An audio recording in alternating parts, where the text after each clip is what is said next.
Hi, I'm Shoddy. Today we're going to play Betrayal Krondor Episode 8. Where did we leave off? I think we just got to Chapter 3. Spyglass and the spider. And looks like we were just wandering around. Caval Keep. Oh yeah, we didn't go into Caval Keep yet. That's where we left off. We just talked to the princess outside, or the daughter of the lord. A princess, maybe. Yeah. We'll see what we can learn in here. Tucked away in the mid-Kemian countryside like a hidden treasure, Caval Keep was a rustic ray of sunshine in the stony enclosure of the Kenting Hills. Enclosed on all sides by a low stone wall, the sheep-herding community was unpresumptuous in most respects. Its only true bow to vanity was being the small fountain which had been constructed in the village square. There was an inn, a shop. Jim's kind of lagging. A couple houses, it looks like. And maybe there's some money in the well? Jim's leaned over the well. Below, he couldn't see anything, but he heard a gentle bumping below as a bucket rode on the crest of the deep water. I wish there was a take all button.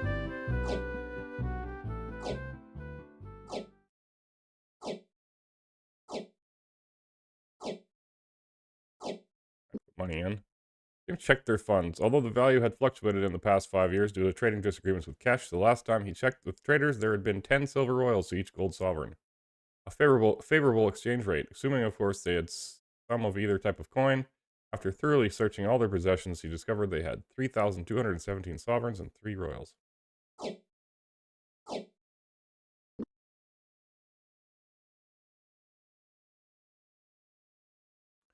go to the shop first. Sign of the sword. Everywhere James looked, polished metal gleamed, as much a temple to war as any temple of Tith. Camp shop offered a startling variety of weapons and armor. Good, I have a sword to sell.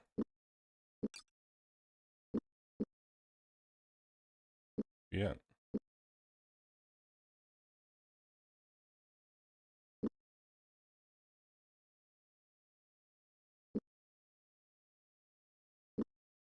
Need whetstones.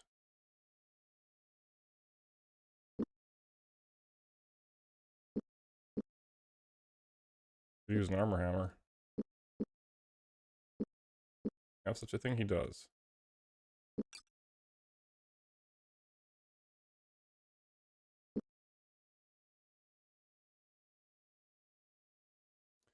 Duck's Head Inn.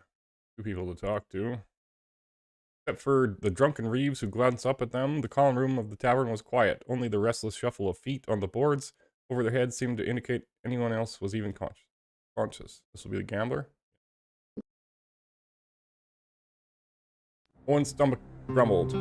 Waiting until another patron had finished placing his order for a roast ham and a tankard of ale, the seigneur beckoned the tavern keeper away from his other duties, hoping both for information and perhaps a bit to eat. Peter the Grey. Evening, gents. Just let me know if you need anything. The 3 of us are fine, but you sound as if you'd had better days. Is something bothering you, friend? I don't suppose you would be interested in becoming a scully, would you, lad? A scullion? Is that like a dishwasher? I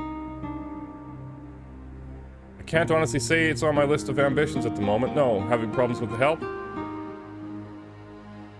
I wouldn't call it problems so much as disappointments. I don't know what to say to the lad. He's a good enough boy, kind, honest, hardworking, but all in all, he doesn't have the faintest idea of which end of the hand's the handle.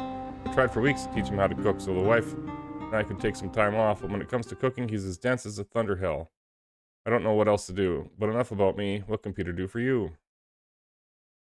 Nighthawks. Have you ever seen any Nighthawks in the area?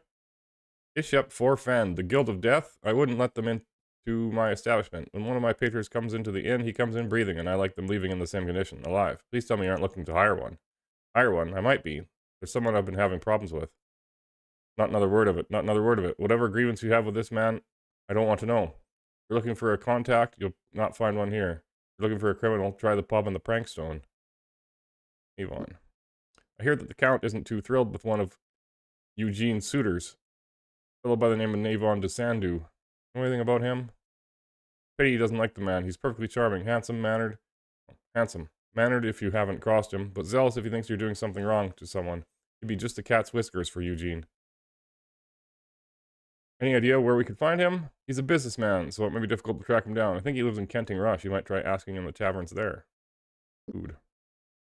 So, barkeep, what sort of fare do you offer in the Duck's Head?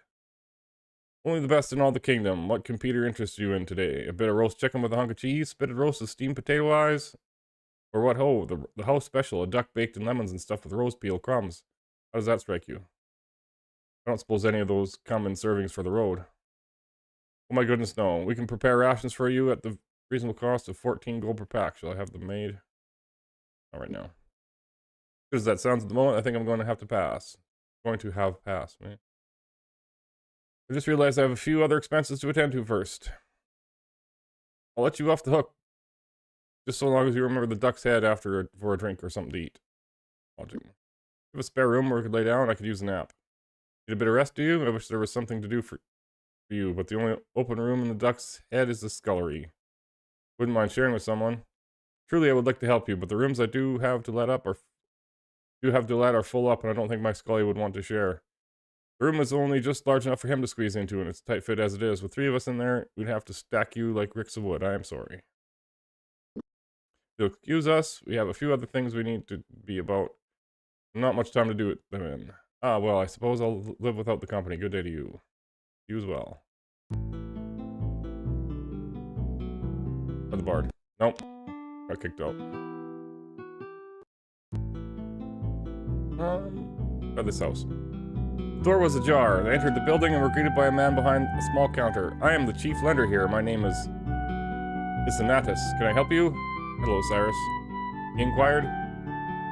James brought out the accountant's roll they had discovered in Abuk's magic chest and placed it on the counter. We were wondering what you might be able to tell us about the details of this note. It has your mark here at the bottom. Yes, I see, the man replied, pushing his eyeglasses down onto the bridge of his nose. He began to examine it carefully, first looking at the top of the note, then glancing down at the bottom with a scowl, and back to the top, like a small child following the actions of a bouncing ball. Last he spoke. I'm afraid that to make an exact match with our records, I would need a name and a date. It would be impossible for me to sort out otherwise. I wonder why there's no name attached to it. Are you sure there is no other way to make a verification? Quite sure, Isanatus replied. So I can tell you that judging by the size of the deposit, it was definitely a man of high position, either a lord or a merchant with foreign contacts. James thanked the man as they let themselves out. Next house. James aroused the occupants. The door cracked open with a small squeak, just enough space to allow a pale-eyed girl in a dust-caked shirt to peek out at them. She studied them with a doubtful look, hesitant to let the strangers in. Yes, what is it? Stepping around the seigneur, Owen peered at the girl with a puzzled expression, then brightened. Miri, it's okay. It may look a little rough, but they're with me. Without a word, the servant girl stepped out of the way, allowing the 3 of them to follow her into the foyer of the manor. Excusing herself, she scurried off to fetch her master, who was located in the rear apartments. Following what sounded like a distant argument, a dark-haired man swept into the room, a look of annoyance set in his features, shooting a glance of mild hostility first at Owen, and then the Moradel, he turned on the seigneur. Count Corvallis.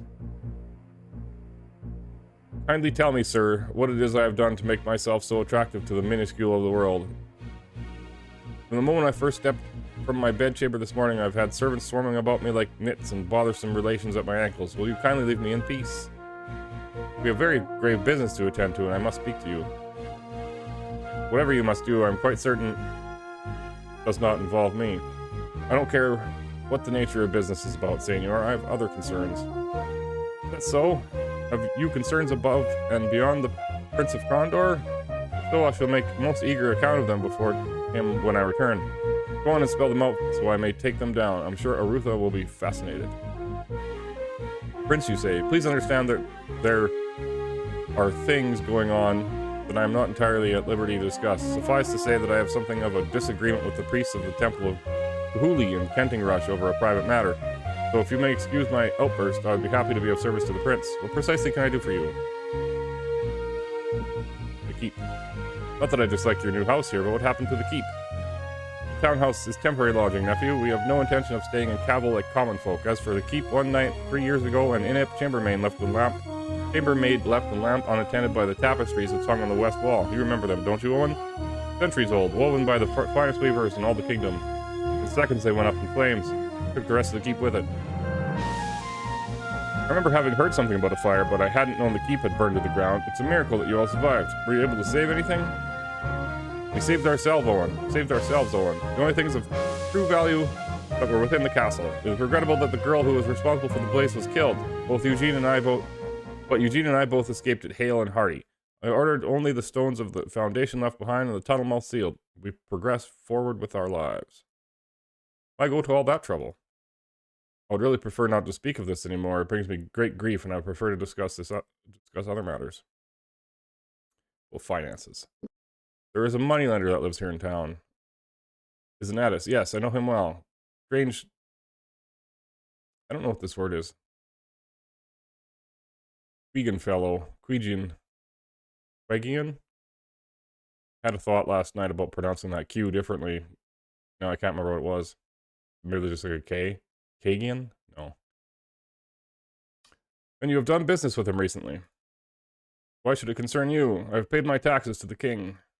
We wish to borrow money, and we want to make certain that we deal with a reputable firm. I thought that if you had done any business with him, made any deposits, then perhaps you might know if he was an honest man. Ah, suspicion in business is a healthy tactic. To answer you, I have had no need to borrow any funds of late, and in fact have made several substantial deposits recently. Some of my better placed investments have provided me with comfortable profits. Baneth be praised. Addis will do well by you. Ask about Navon. You have a reputation for disliking Navon de Sandu. Anything you would care to share with us? What makes you believe I have animosity for Eugene's suitor? Your petition to Kahuli, you asked for Navon to be, how did you put it, driven mad until he is gray with age? Who did you pay to get that note? Do you have spies in the temple? Nothing so as insidious as that, Count. It seems the petition collectors from the Temple of Kahuli have been slow to do their duties this year. We found your note in your tithe. It tells you if you tell us why you wish him driven mad, I'll let this little matter slip my mind. Otherwise, I can take up the matter with Du Sandu. Do what you will, Senor. He already knows my feelings for him. I simply wish him gone from my family and his meddling in our affairs. Day and night he is at Eugene, asking her questions about the keep and Cavil Run. How extensive are the tunnels that run under the Great Hall? Have they ever been mapped in any great detail? How much money is in my coffers? What are my schedules? Whom do I meet? His questions are endless. I lost a wife in that infernal keep, and I wish the matter to put to rest. I never wish to hear another question again about it. Do you understand, Senor? He brings up memories and feelings I wish to leave buried. Assessment. Weren't you a spotter for the Natalese Rangers when you were younger? I seem to recall you telling stories when I used to visit the keep. That was quite a long time ago indeed, before you or Eugene or even Neville had been born. I still have the eye, too. I can tell you precisely how much a man is carrying by the way he walks, or how good a swordsman he is, by the way he pulls it free of the scabbard. Sounds like a useful skill. Any chance you could teach us something about it? Don't be absurd. I spent 5 years training to be a spotter. You expect me to teach it all to you in one afternoon? I suppose you're right. I'm already a decent spotter myself. I'll make you a wager, though. You teach us anything I don't already know, and I'll pay you in gold sovereigns. I'll take your wager, but I'm not one to waste my time. 200 sovereigns or it's no deal. Will you take that wager? Yes. I'm ready when you are. And let's go outside where we have more room. The Count extended his arms. Which hand do I fight with? The Count asked. James squinted, the distance making an accurate evaluation difficult. For several hours the Count had unabashedly chastised him for his lack of ability at assessing the strength of his enemies. My guess is your right hand. Good, the Count said. Why? Your sword is slung on your left hip, James replied flatly. What was the obvious answer? The Count was unimpressed with his practicality. Noting he was about to be regaled about ignoring subtle clues, he quickly added, and the callus on the pads of your right thumb and the base of your fingers. The Count nodded and dropped his hands to his sides. I've wasted enough time. You've lost the bet, boy. Let's get back inside. Goodbye. You've been most helpful, Count Gravallis, but it's time we return to our business. Please give my regards to your daughter Eugene. I shall, Senor. Good traveling, and keep an eye on my nephew. Oh, I shall, believe me. Goodbye.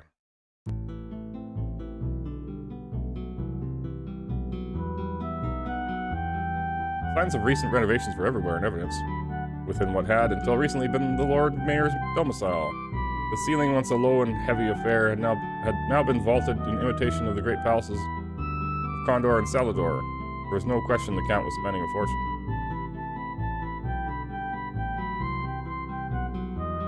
That's it then.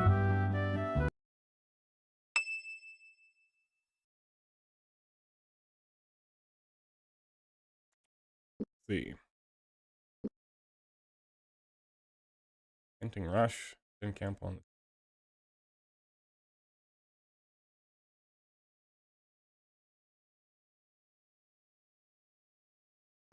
I guess we'll go north. Who's got the spyglass? I probably got those treasures. That's a house.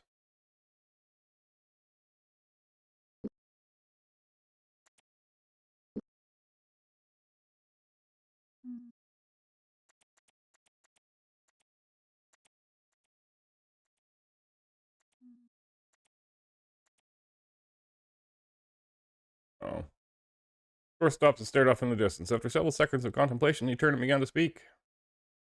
I've read this before, but let's do it.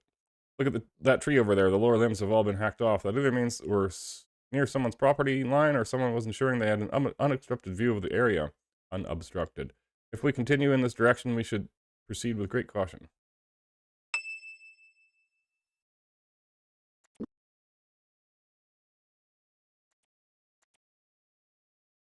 They're being watched. Unsure where their observers were located, James wheeled about just as a figure emerged from behind the trees.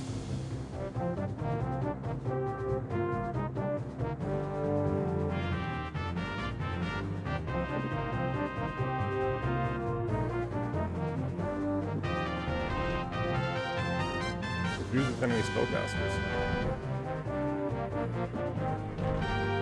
I learned that final rest spell affects Black Slayers and Nighthawks.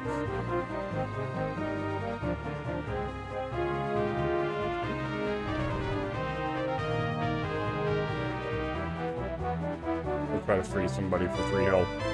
I don't know if that's a Black Slayer. Oh, I missed.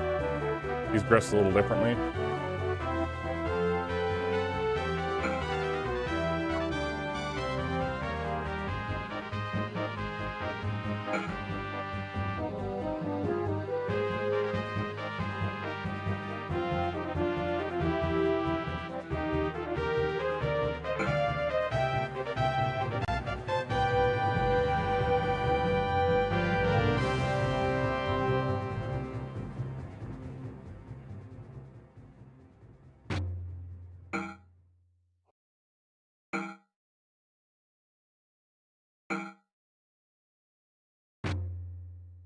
You're not gonna get away.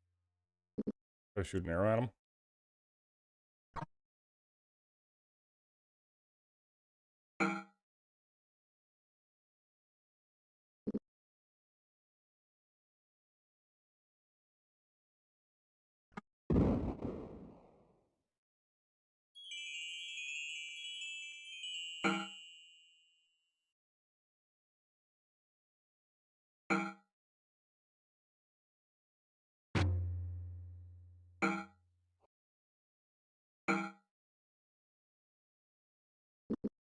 We need to final rest that guy so he doesn't get back up.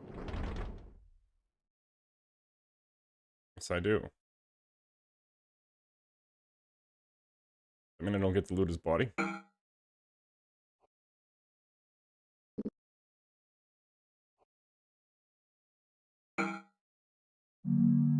Uh-oh. Needed to final rest that guy, too.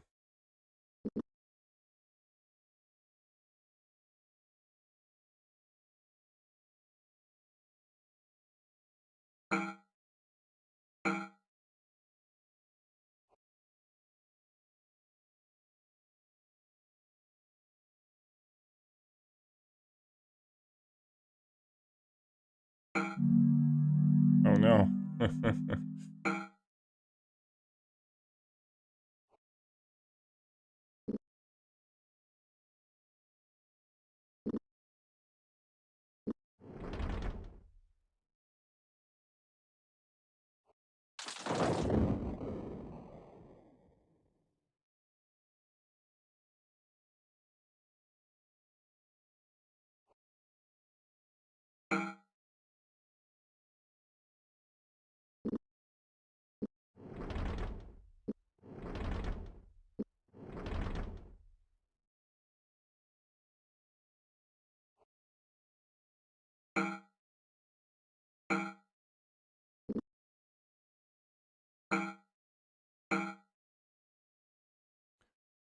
Doesn't say anything about the zombies.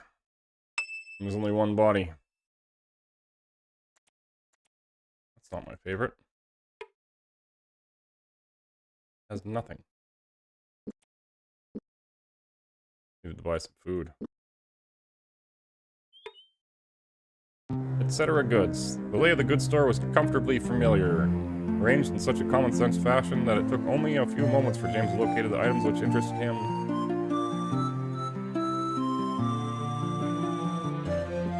Don't need any of this.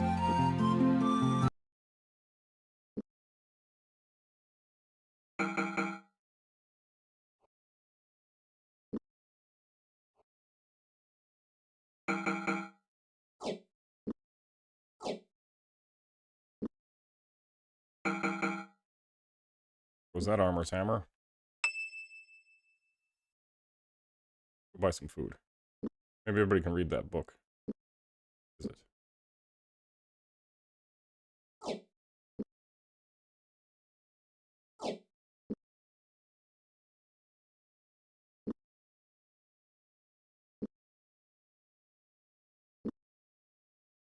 What's this house about?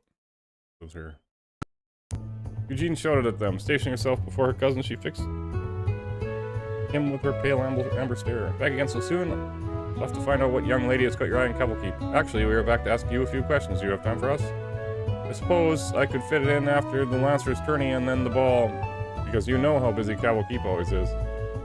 You're absolutely incorrigible. Anyone ever tell you that? Perhaps. Now what is it you three want? What is it you three want? Some bit of gossip about my former handmaidens, a story about Peter the Grey? Unpleasant past. Your father says he doesn't like your suitor, Navon, because he keeps bringing up painful memories about the keep when he asks about the family legends, the death of your mother, the fire that burned the keep down. It isn't fair to hold that against Navon. He is interested in our family and me, and so naturally he has questions about the keep. Wouldn't you be interested in the history of someone who you wish to marry? Wouldn't you want to know them as well as you know your own family? It's not so much the death of my mother that bothers father, though, as does Neville's death all those years ago, but father insists on clinging to a silly coincidence. Coincidence? What's a coincidence? Navon's last name is Dusandu. It's the same last name as the man who constructed father's wine cellar, the one that collapsed. Father's holding it against him that he happens to have the same last name. It's so ridiculous. Neville. I don't remember much about how Neville died. It was such a long time ago. You couldn't have known much about it. So far off in Tyburn, mother and father were both in such grief. They didn't want a spectacle made of his death. Neville was down in Caval Run, sent down by father to get a keg of Quagian sour from his wine cellar. We had guests that day. Caval Run? You remember, underneath the keep, all those tunnels that seemed to stretch for miles? We never did know for sure how extensive it was. I used to love to take walks down there in the dark, just to think and have some time to myself. It's one of the things I miss most about the keep, not having the tunnels to play in anymore. When Neville didn't come back from getting the keg, father went down to the run after him. The wine was served, then the appetizers in the first course. Still father hadn't come back. The second course was served, the third, and then finally father appeared. He told us the tunnel had collapsed, and Neville was trapped behind it. Oh, we were never able to dig out enough to recover the body. Family legends. You said your father said Navon kept at you until the your father said Navon kept at you about the family legends. He was fascinated by anything that had to do with the Corvallis family. He would ask where the Spyglass had come from, how long the keep had been standing, and where the Garda Revanche went to. We talked about everything. Lord? What does the Garda Revanche have to do with our family history? I thought it was some kind of legend about the days when only elves lived there. Part of the legend that everybody knows has to do with the elves, but for a time, the Garda Revanche was in our family's possession, so the family legend has it. Upon her 14th birthday, the Lady of Caval Keep was given a special present by her elven servant to give her husband, Lord Corvallis, a sword that would make him a great among men. Whereupon she ran to his bedchamber to present him with the great gift, but upon opening the door, she was shaken by a great evil. With her hand, the sword blade began to glow, and she screamed as she raised the blade over her head and cleaved her husband's head off from his shoulders. From there she went from one child's chamber to the next, till she had slain all her children by Lord Corvallis, and once that was done, she ran mad and was seen in Caval no more. How charming. You don't have it laying about somewhere, do you? Be nice to me, or I may give the sword to you. No, the legend goes on to say that Was eventually removed from the family after the episode was repeated by later generations of other branches of our family. A book I have about it tells where it went, but I lent the book to Navon so he could look it over. That's weird. I thought that the Guard of Revanche was only supposed to work on Mordell. It's a legend. No one ever said that a legend has to be consistent. Goodbye. Nice it's been talking to you. We have to be on our way. Things to do. How's that? Well, as it happens, I have a few things to do as well. I have to dust all the flowers so the bees don't sneeze. Nothing worse than sneezing bees. And I have to rebuild the keep with twigs. Goodbye, you silly goose. Take care of yourself and make sure you get in before dark. I don't like the idea of you wandering around out here alone.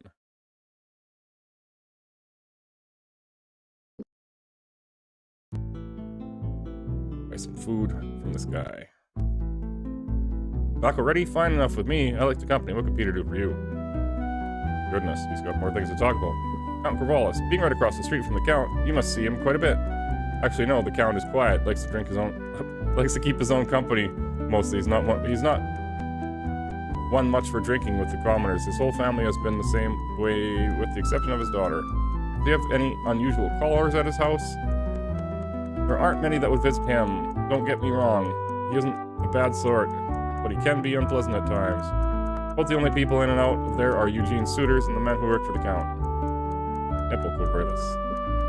Did Eugene ever tell you Did Eugene ever tell you how it was that Neville died? I was only 7 midsummers when it happened. It was a terrible, terrible day. I thought Eugene would come apart then, but she has quite a bit of her mother in her, a lot of iron. They dug for 4 days, poor men. Neville never were able to recover the little tot's body from all the rubble. I still can't imagine what the Count must have been thinking. Uncle, what did he do? I mean, why did he hire that man Sandu to build the wine cellar for them in the first place? He had a bit of a reputation as a drunk as it was, and 3 times while he was in the building, while he was building it, the Count discovered him so capped he couldn't even stand up straight to take his thrashing. The Count should have known the cellar would be unstable. I'm sorry, I'm not being fair, of course. None of us had a way of knowing. They wouldn't have purposely had the cellar built, shoddy. Hey, why waste his money? Need food. 14 gold per pack.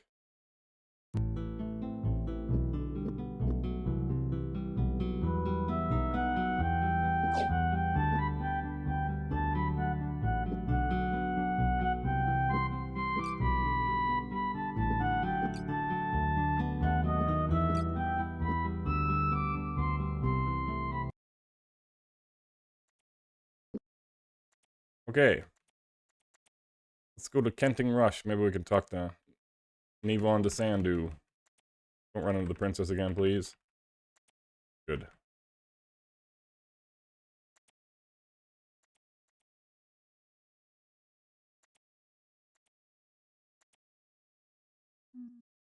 Another house. Something in the field.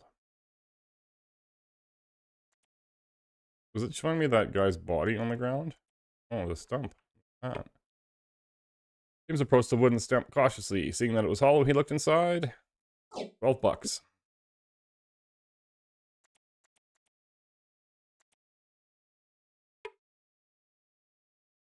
No one answered James's persistent knocking. After circling the house, he announced, either the occupants slipped out, or they're ignoring us, or they're stone-dead sleepers. Whatever the case may be, we would probably have better luck if we moved on. The corn was too young. Discarding the ear he had picked, James shrugged his shoulders. Eating this would just make us sick. Let's move on. Buried thing here. Let me click on it.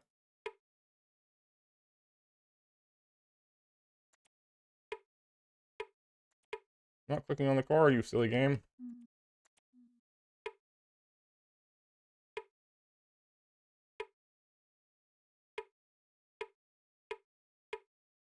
Am I supposed to hit that when the corn's in the way?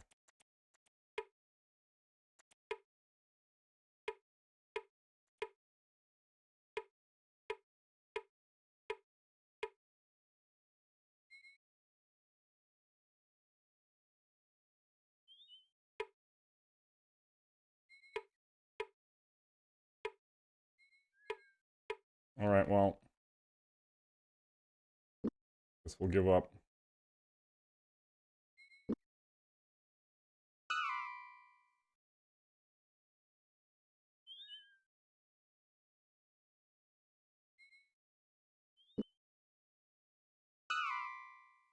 Something to the left, something straight ahead, and something behind the mountain. Something could be buried under the dirt. The hole's not big enough to put a man in, so it's safe to assume it isn't a grave, James said. That might be a secret cache of food or supplies. Let's take a look. I think I need a herbal pack.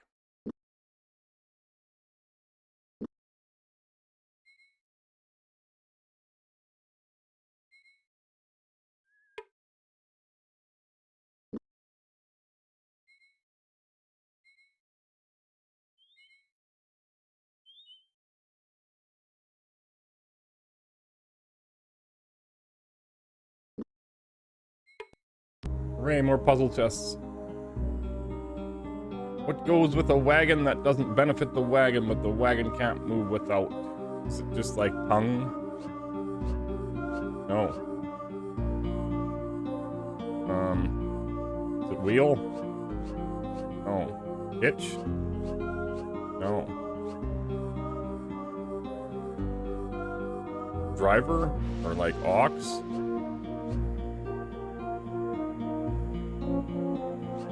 F, B, S, or N?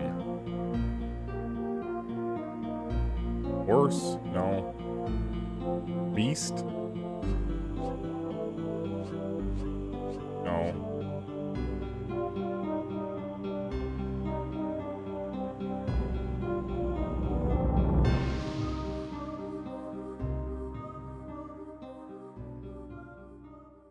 I guess we'll have to bust out the notepad.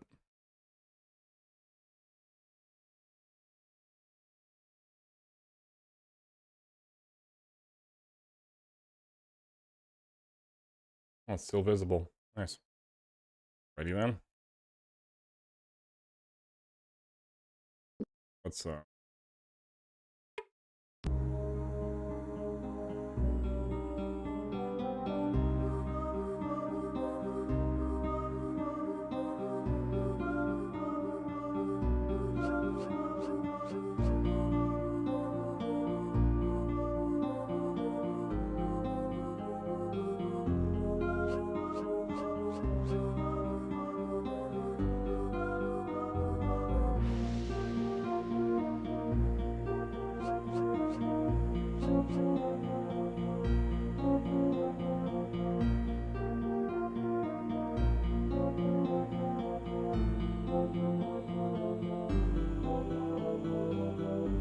at that for a minute.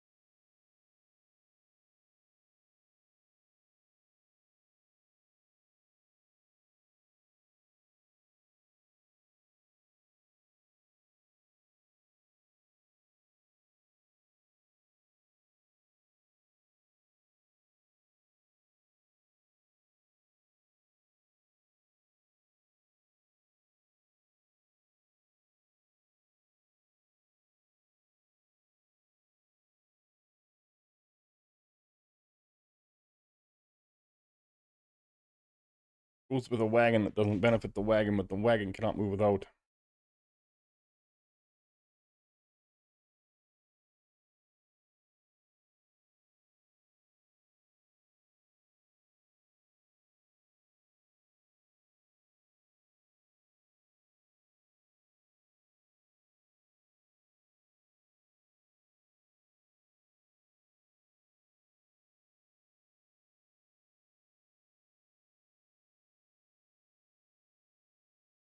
I don't know. Next.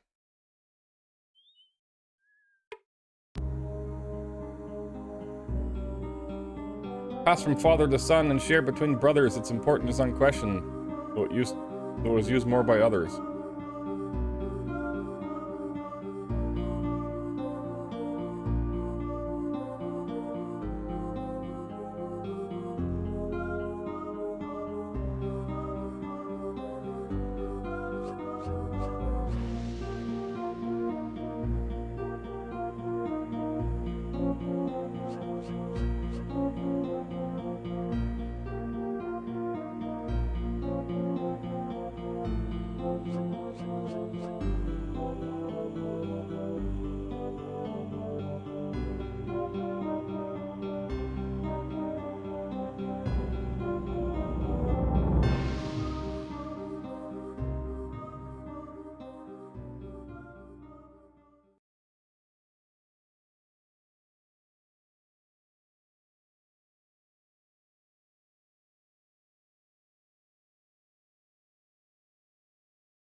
can spell tent. Test.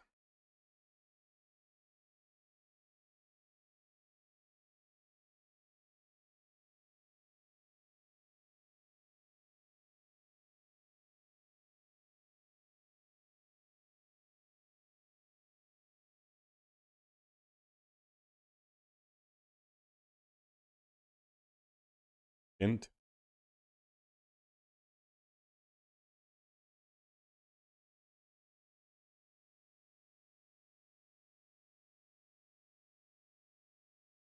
Pans, pins.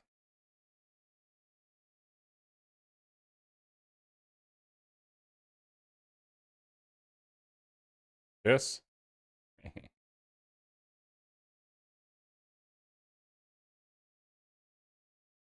Mass. Math.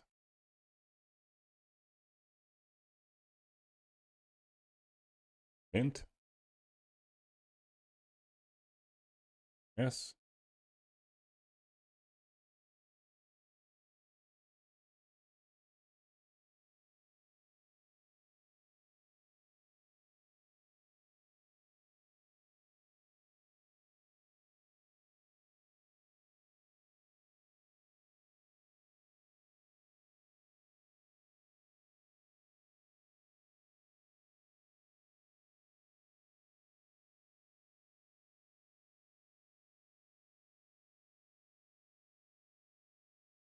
Name. Ha ha ha.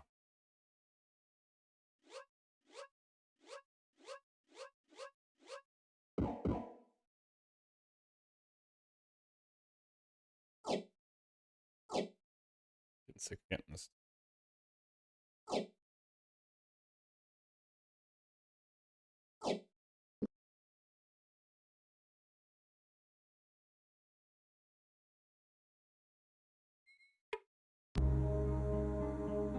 Long one. Never resting, never still, moving silently hill to hill. It does not walk, run nor trot. All is cool where it is not.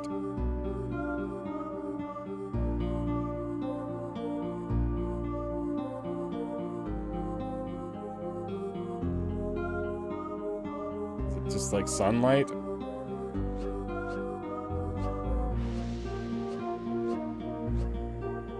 No. Sun does fit though. On what?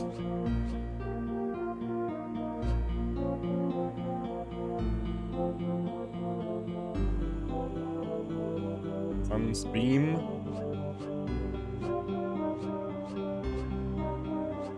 Sun's beam?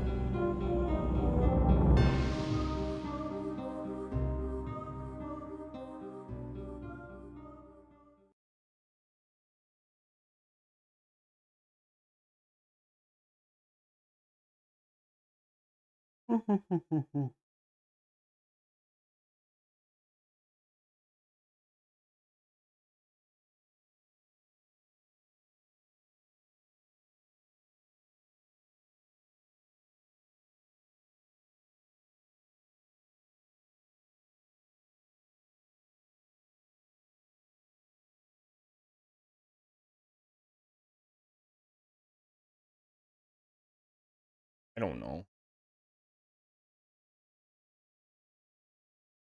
If it's not even sun something.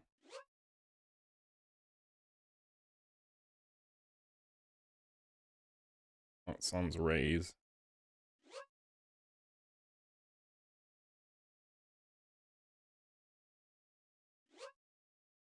Oh.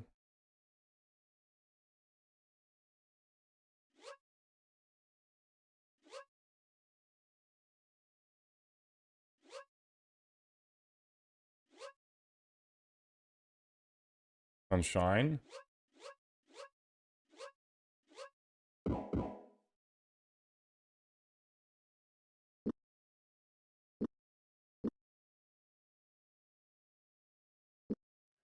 Alright, we officially have too much junk.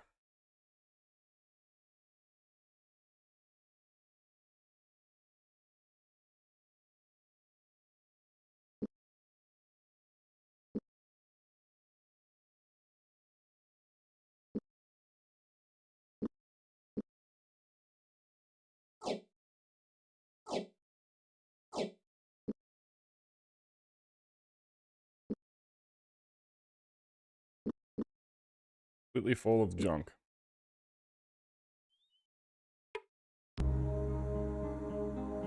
What goes with a wagon that doesn't benefit the wagon, but the wagon cannot move without? Like, road doesn't work, or trail. Start with B, S, or N, F.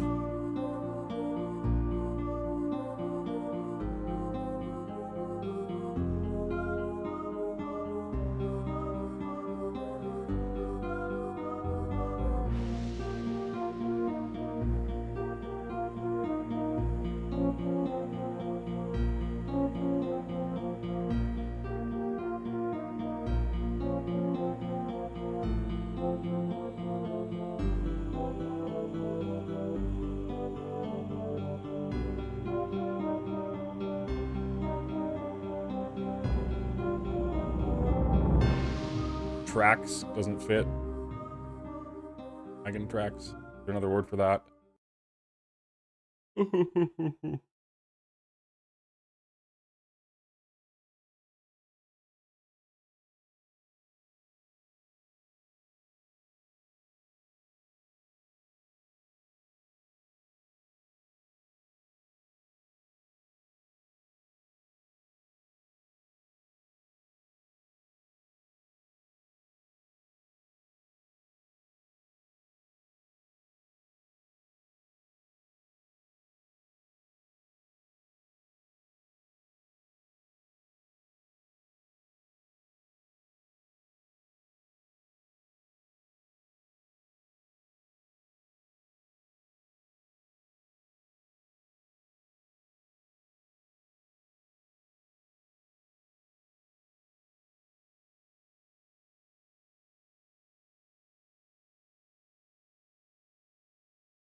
Yeah, I guess I'm not gonna figure it out. I can flip dials randomly.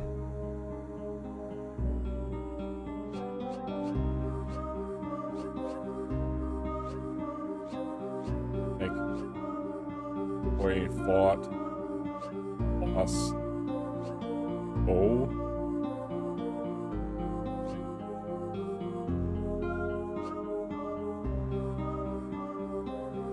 Fought. Boss. Oh. Boy thought. Boss. Noise. Oh my god. I just got it randomly. Do that more often. So there's like 2 puzzles in the whole game I haven't figured out yet. 5 there, 2 there. Look at these going away right now. Thing I don't need.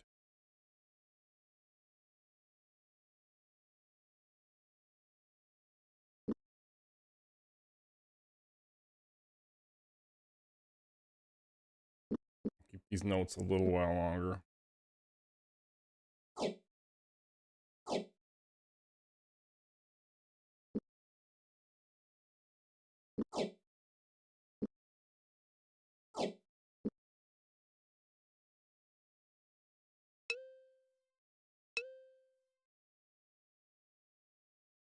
I have more than one thing applied onto the armor and stuff. Whoops.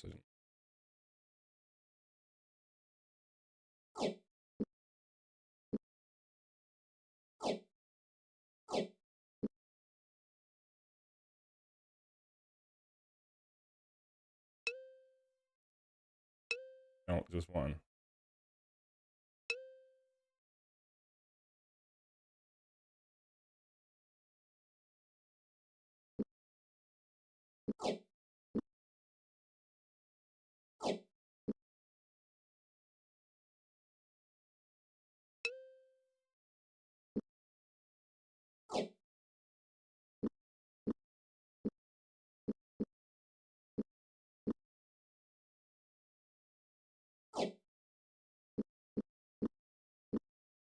All up. I'll hide that notepad. Oh, nice, got all those.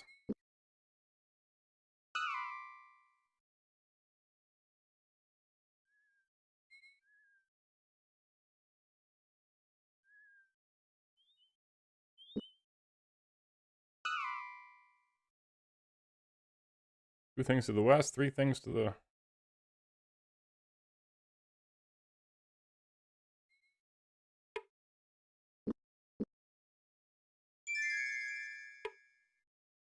Not trapped. Could pick it. And stop giving me stuff I can't carry.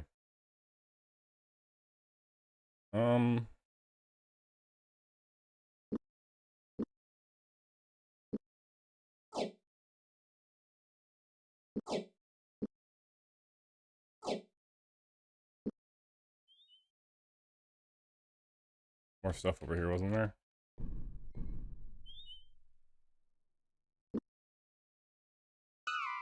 North and then east.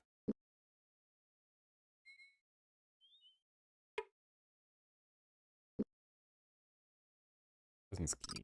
Pick it for... And a note. I can't carry that.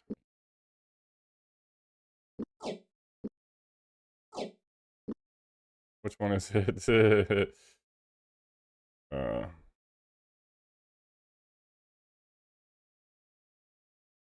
one.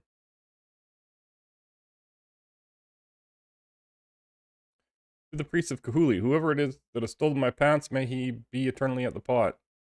E.L. Esquire of Havenwood. That letter. One is retrieve the night speeds from the well. I'd like to find that wherever that is.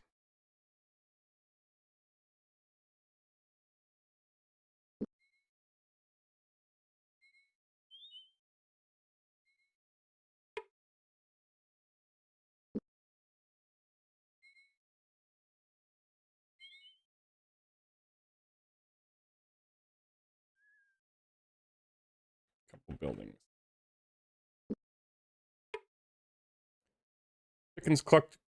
Chicken clucks greeted their entry. James pulled back the door of the barn and took a look inside. It would appear normal, but it still bears investigation.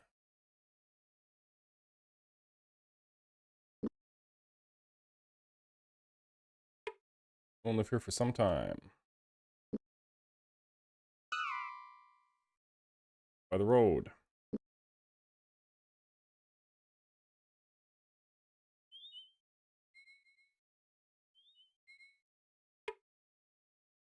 James hesitated. Noticing the finely engraved sign above the door, he read it aloud. David Tatum, scribe. Among other things, replied a strong voice. Historian, philosopher, mathematician. I have my nose in everything. Emerging from the building's cover, the scribe cast a knowing look at Goreth as he continued. Right now I'm investigating combat tactics. Perhaps you would be interested in helping. And what would we profit off it? Owen asked quietly. Information, the scribe replies. You talk for an hour, and then I talk for an hour. You picked a subject. Intrigued? Yes. The scribe listened. When at last Goreth had exhausted himself, he asked the man what he might know about assassins operating in the kingdom and discoursed all he knew on the subject. That's about it, the scribe said at last and folded his hands in his lap. Helpful? More than you know, James said. I think we now have a better chance of spotting ambushes, but it's time we left. The scribe nodded. I have things to do as well. I have to find out what's happened with one of my assistants, so I may be gone for a while. Good traveling.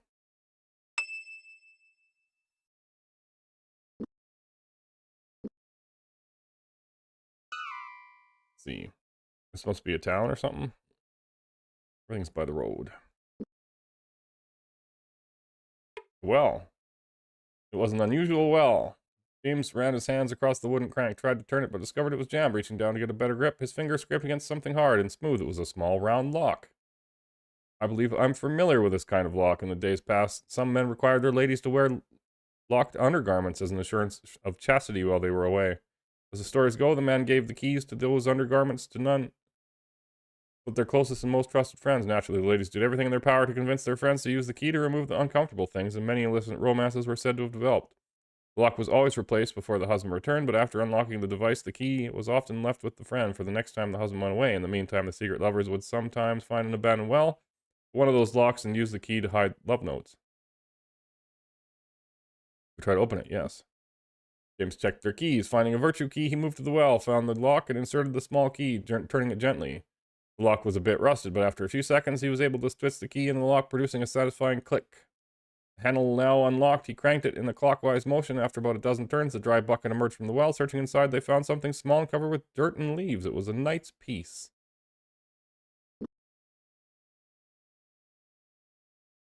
Knight's piece. Someone had paid a great deal to have this chess piece made. The marble soapstone from which it had been carved was a type available only from a hellish region within Great Kesh known as the Jalpur Desert, an area also renowned for its Gadaji, a Kushan brotherhood of thief assassins.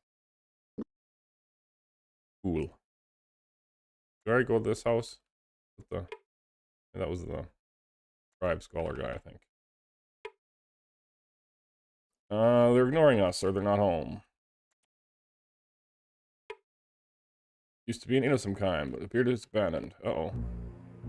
James sniffed the air. Well, for the better part of the last hour, he had been trying to piece together the details of the murder at the Black Sheep Tavern. Something else had begun nagging at him, elusive as the names of all the mockers he'd once known.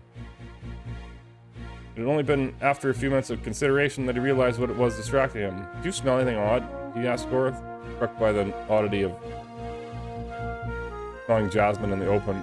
He could spot no natural flora that could account for the scent, but while searching, he thought he spotted someone moving down the road towards them. He wanted to Sandu. There is little here to give event enough to warrant visitors from the Bitter Sea, and if it weren't enough, it seems we have guests as well from Elvendar. Welcome to Kenting Rush. This may sound a strange question, but a moment ago I thought I smelled spice, jasmine to be exact. Does it grow near here? You have a keen nose. Unfortunately, it isn't local. I deal in spices as well as a number of other imported goods. I've just returned from a lengthy trip into Kesh, and I'm afraid the scent clings a bit to the clothes. But you've only just come off the road. I've been smelling it for some while. I'm told the scent carries. There is a bit of wind today. So as you are travelers in the area and dealing with the natives can be somewhat difficult, is there any way I can be of some assistance to you? Corvallis. What reason would Count Corvallis have to dislike you, Navon? Perhaps his overprotective father, who is to say? You're frankly surprised he hasn't hired a band of Nighthawks to have me killed. I asked too many questions for his taste. You think he has connections to the Guild of Assassins? It is a well-known fact that he is surrounded by Nighthawks. They guard his house, his lands, Cabal Keep. When his daughter Eugene and I have time together, we are always followed by assassins, so they never wear their guild clothing while working for the Count. Why didn't any of the local people do anything about it? Surely they object to having Nighthawks loose in the area. But the other way, as long as none of them are being killed, it doesn't concern them. I'm sure that's true. I'm sure that's even true in Krondor. Name. By any chance, are you any relation to the Sandu who was the workman who built the Count Corvallis wine cellar? None, but unfortunately the Count refuses to believe me. I see conspiracy in his eyes every time I meet him. But I don't know how I can put him at ease about the accident. We would both be all the healthier if we didn't dwell on such an unfortunate coincidence. The accident. Do anything about the accident that killed Neville Corvallis? It was a peculiar accident if I understand the tavern keep at the Duck's Head in Cabal Keep. Seems this Sandu fellow was something of a drunkard who had a reputation for building inferior structures. I find it hard to believe the Count would have entrusted the construction to such a man, but surely he couldn't have meant for the wine cellar to collapse. Do you think the Count intended to have the wine cellar collapse? For what purpose? I've heard the Count suspected his son of something terrible, but the Count and I have enough bad blood between us. I don't wish to say anything else that may jeopardize my suit with Eugene. As the things I've related to you are rumor, I would appreciate it if you didn't tell the Count we have spoken on this subject. Yes. Ivan Scald in Malk's Cross tells us you are quite a chess player. I praise, he isn't too terrible at it himself. He told us you had a move called Sandu's Retreat. I'd be intrigued to learn it from you. Couldn't just give away a move like that. It's kept me undefeated for several years now. I'd be willing to pay you to learn how. You're after Ivan, aren't you? He won't know what's hit him until you have him. As I recall, he always bets an emerald, so I'll Let you at least get something from the wind. Say 100 gold sovereigns deal? Yes. It will be worth it, just to see the look on his face. Proceed. Give me a moment and find a few appropriate stones. If you would sketch out a board in the dirt, I will show you the architecture of grand humiliation. James grinned. As Navon played out his moves using an odd assortment of stones, it was apparent the play would be devastating if used against an aggressive opponent. Think you can remember all that? Navon asked, brushing the dirt from his hands. Not a problem, James replied, dumping Navon's fee onto the hastily created chessboard. I think Ivan is in for quite a surprise. We have appointments elsewhere. We should probably be on our way. Good traveling to you, then. And if you ever have any need of anything in our encanting rush, be sure to come and see me.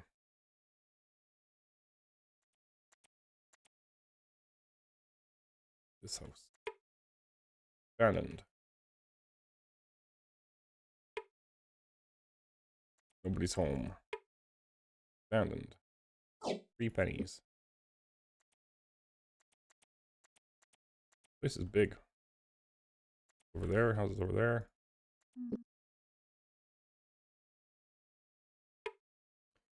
Owen rapped on the door with the back of his hand. Coming, hang on just a second, said a mirthful voice inside the house. Okay, I'm here. Here I am. The door opened wide and a large bearded man joined them in front of the house. Owen cleared his throat, then said, We'd like to talk with you if you could spare a moment of your time. Now the large man was eyeing Gore suspiciously. Wait a minute, he said, a broad grin erupting on his face like a volcano. Leroux hired you, didn't he? The man rocked back with laughter. Oh, this is going to be the best joke yet. Still laughing, he retreated into his house, refusing to answer any more questions. This is the tavern. It's not open yet.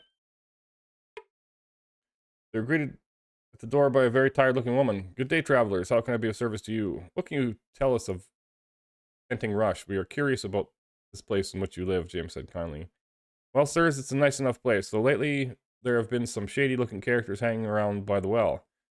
He paused for a moment, then pointed to a nearby field. My husband is out harvesting grain. He works over there. Let's see, what else can I tell you? Oh yes, be very careful of the sorcerer who lives down the road. He has a habit of tricking people out of their money. Ask them 3 questions. The first 2 are very simple, but no one has ever answered the last one correctly. They thank the woman for a time. We're on their way. Talk to the sorcerer. Of was about to knock, but his knuckles touched nothing save air as the door swung out of his reach. Accepting the mysterious invitation, they entered the dwelling slowly. There were shelves on every wall and books on every shelf. Owen's eye fell upon a wooden staff in the corner of the room. Ah, you've already found my lightning staff. You like it, I can tell. The voice came from a man sitting on a chair in one corner of the room. The table in front of him was stacked with papers, making his huddled form hard to see. I am Chiral. Prove your worthiness to me, and I will give it to you. What kind of game are you playing? Gorth demanded. His eyes a little more than slits. The magician replied slowly, Not a game. He turned to stare at Owen. But if you can answer 3 questions, I will give you my staff. But fail this little test, and I shall extract a payment in gold. Care to try your luck? Yes.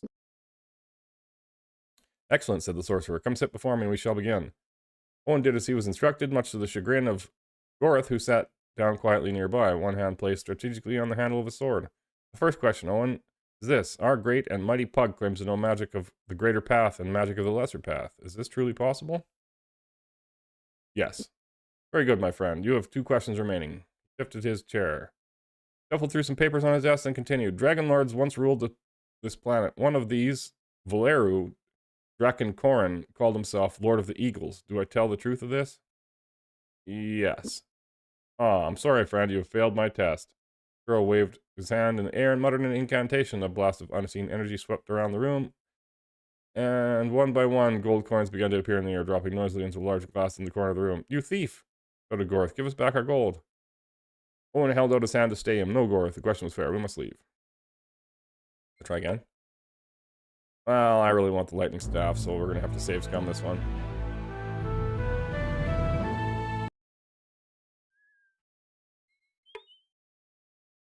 Does he ask the same questions? Yes. He's not Lord of the Eagles. No, he's... I don't know. I suppose you're supposed to read books or have some clue about this world for these or something. You have answered correctly once again, said the sorcerer. His smile turned icy. Now, 1 question remains. Answer it correctly, shall have my staff. Gorth looked at the magician coldly, not liking the evil fire that seemed to be erupting on his face. Suddenly, Owen began to shout, My eyes! What have you done to my eyes, you black demon? I can't see! In an instant, Gorth sprang to his feet, drawing his swords. Wait! I haven't done anything to your eyes, sputtered the startled Shorel. Can't you see me? He shouted, waving his hands in the air wildly. Owen smiled broadly. I'm sorry, my mistake. Yes, I can see you just fine. He winked at the sorcerer. Foolish me. I thought your last question was going to be hard, perhaps even impossible to answer.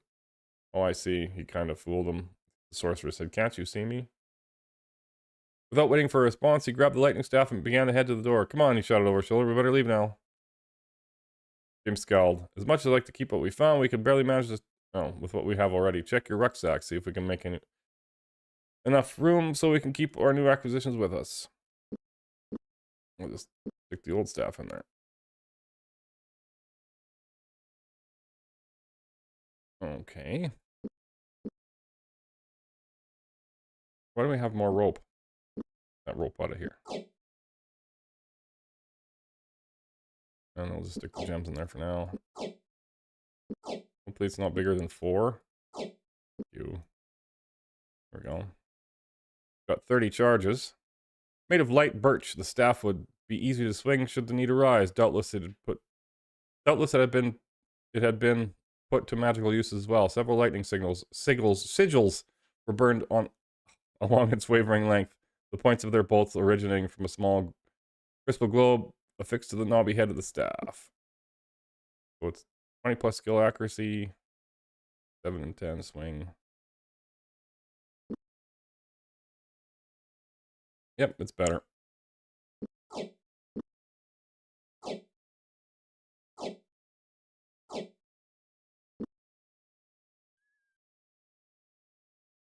Nice. Let's see. Did I go in all these houses? I think I did. Tavern's not open. And here's the next. Abandoned. James was about to knock on the door when suddenly he straightened with a broad smile on his face, jumped back to survey the entire house. I know this place. I stayed in this house a year ago while journeying to Northwarden to see a friend. There was a beautiful young lady named Cylindra living here. We got kind of friendly over supper, and in the middle of the night she snuck into my room. Knocked on the door, beaming with anticipation. A moment later, a beautiful young woman answered. Yes, can I? James? A smile of recognition crossed her lips, but was quickly replaced with an expression of great concern. I am. Before she could finish her sentence, she was brushed aside by 2 rather large hands, one of which was curled in a rather large fish and hit James rather hard in the face. When his vision had cleared sufficiently, the woman stood over him. I'd like you to meet my husband. I've told him all about you. Ah.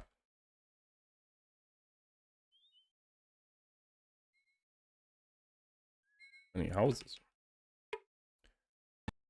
Jewels, keys, rings. The shop was littered with cast-offs, forgotten trinkets, and lost items which few would want or need to reclaim. Here it seemed that tarnish and rust were the things that were prized, the items to which they clung only secondary value.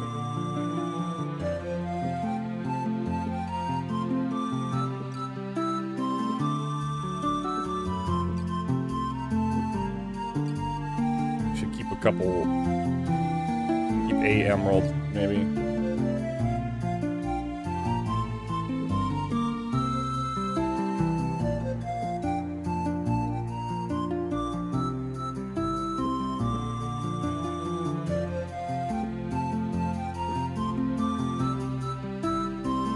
I have one of them keys.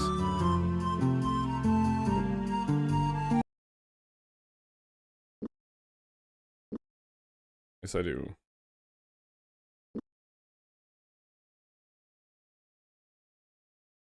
How many houses, man?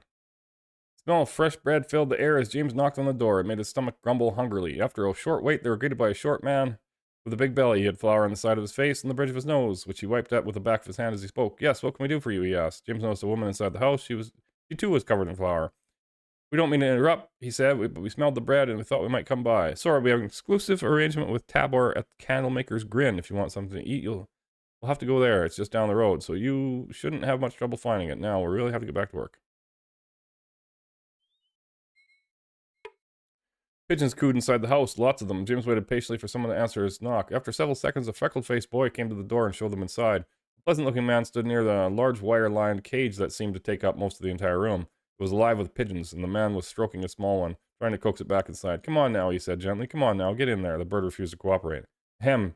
James cleared his throat, causing the man to look up in surprise. The bird flew out of his hand and began to circle near the ceiling.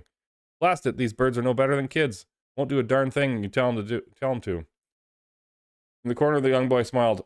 I hear talk of a magic spell called Thy Master's Will, which is supposed to command flying beasts, but I think it's more for wyverns than anything else. You need one of their eggs too, I guess.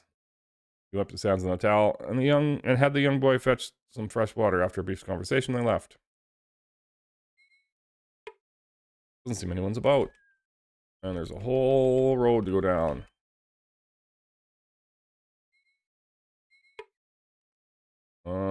Let's move on.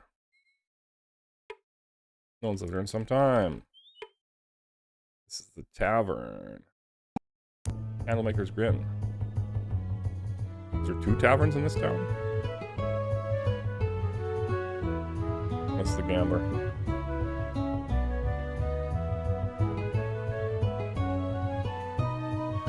I need any food? This?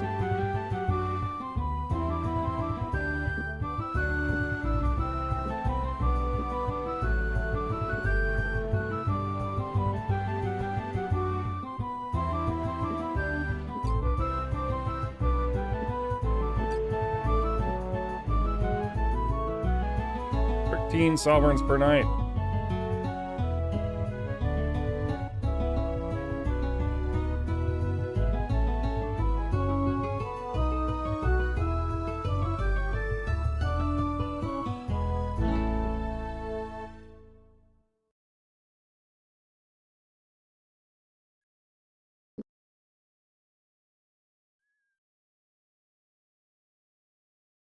We'll go somewhere.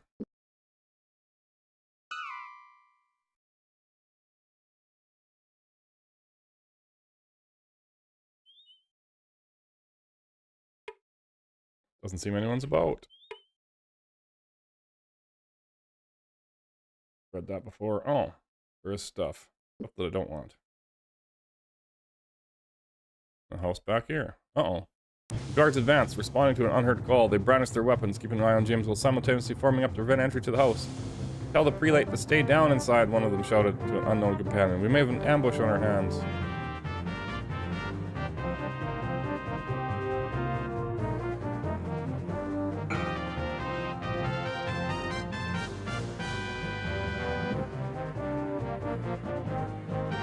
That guy with the fireball at the back. Nope, we'll miss. Very expensive fireball that we messed with.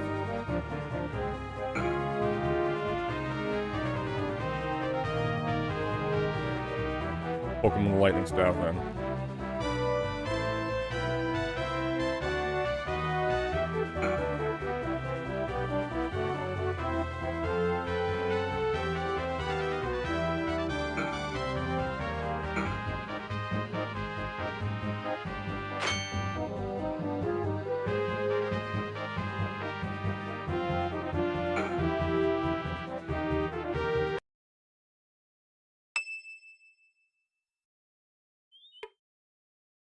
James counted. Although he had beaten tremendous odds on his various adventures, he knew that sheer numbers of opponents could easily overwhelm them. We won't be able to take all these fellows.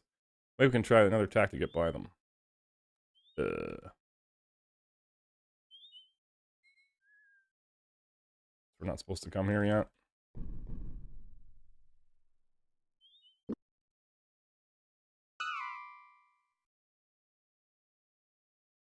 All the way back and around, there's something.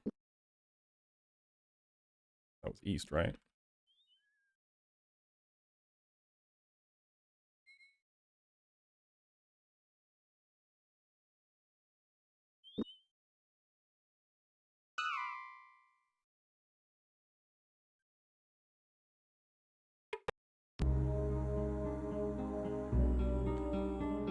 The one who made it didn't want it. The one who bought it didn't need it. The one who used it never saw it.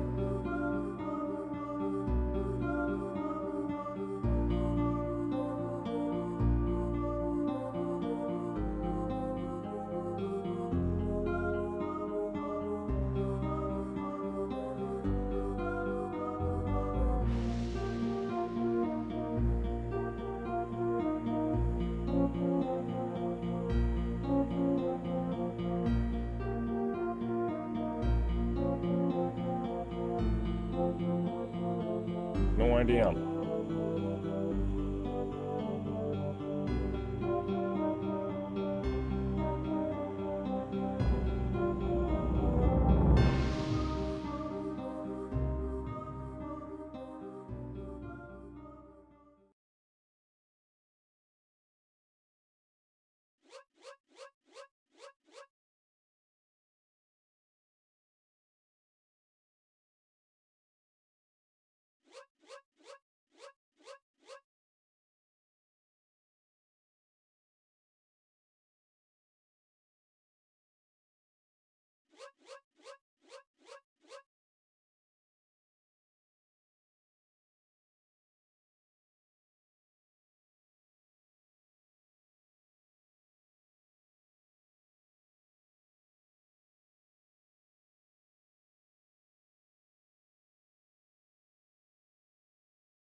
I can't even imagine.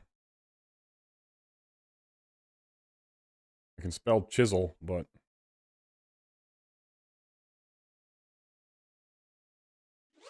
don't think that's going to be the answer.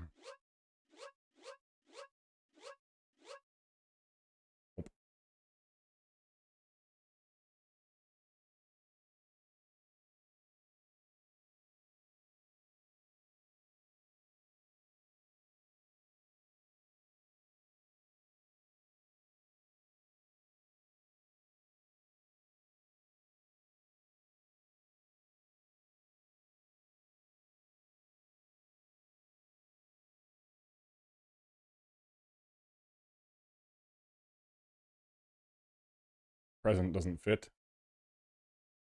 Doesn't really work either. Hmm.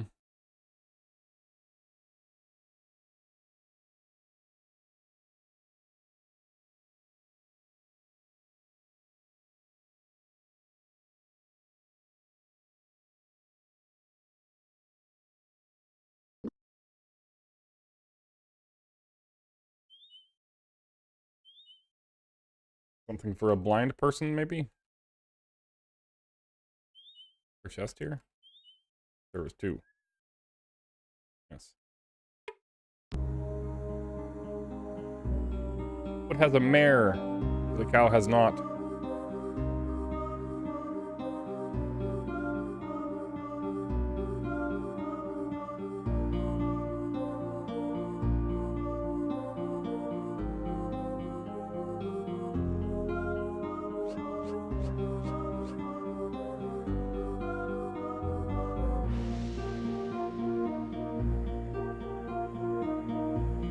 Saddle doesn't fit.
Can't even guess. Shoes? Doesn't fit.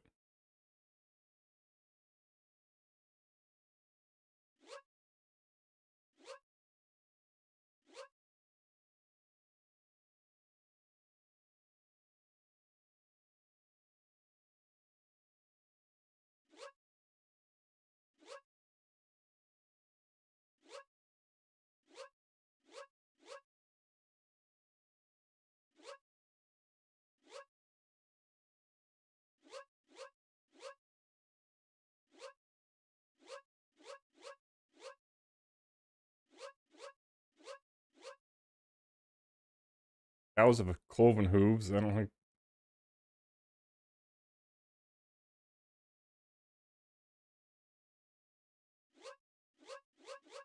Trots. Good guess, though.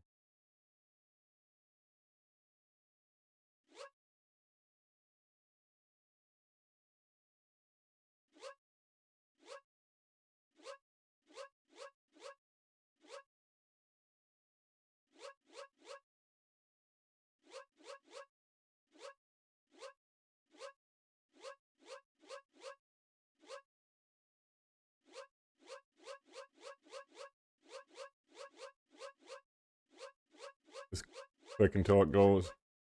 By all the combinations. Boots. Boots.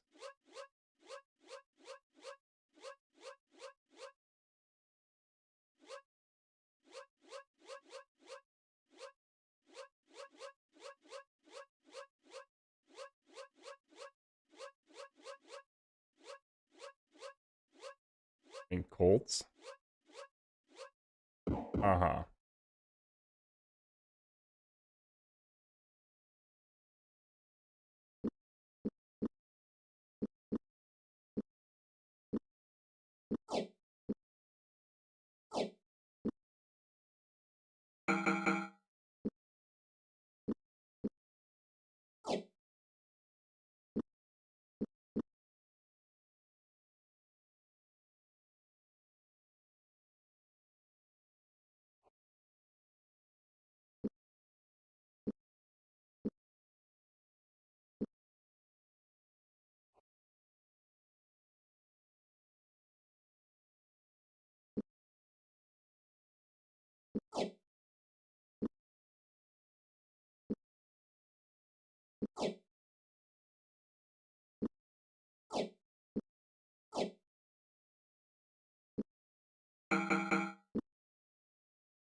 Try to get the one before I go. The one who made it didn't want it. The one who bought it didn't need it. The one who used it never saw it.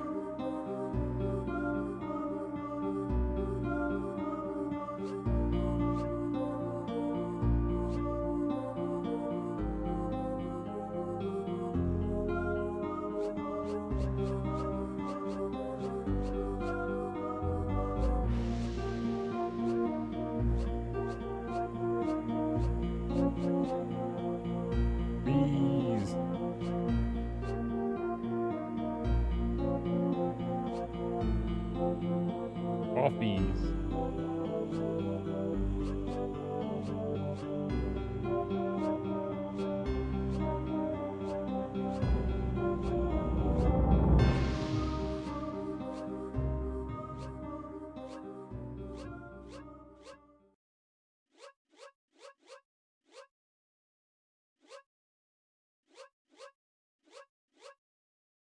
Click randomly.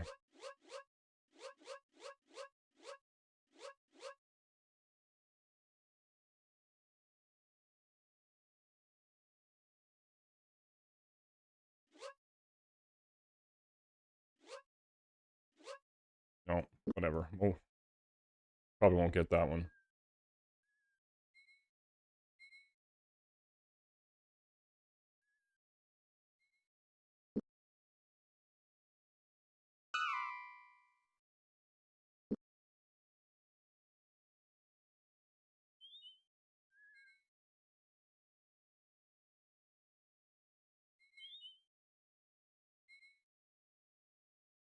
Road over here somewhere. All right.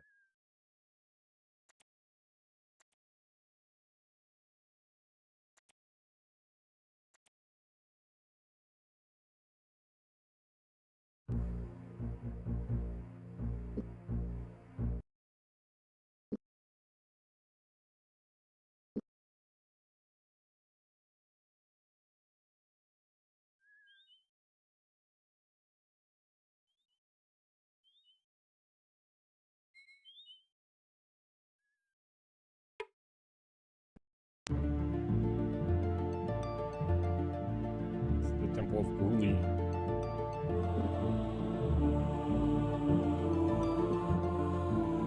They were escorted to the lector's chambers. Seated behind a large mahogany desk was a man of middle years, his hair graying at his temples, sweeping back from a wide, tanned forehead.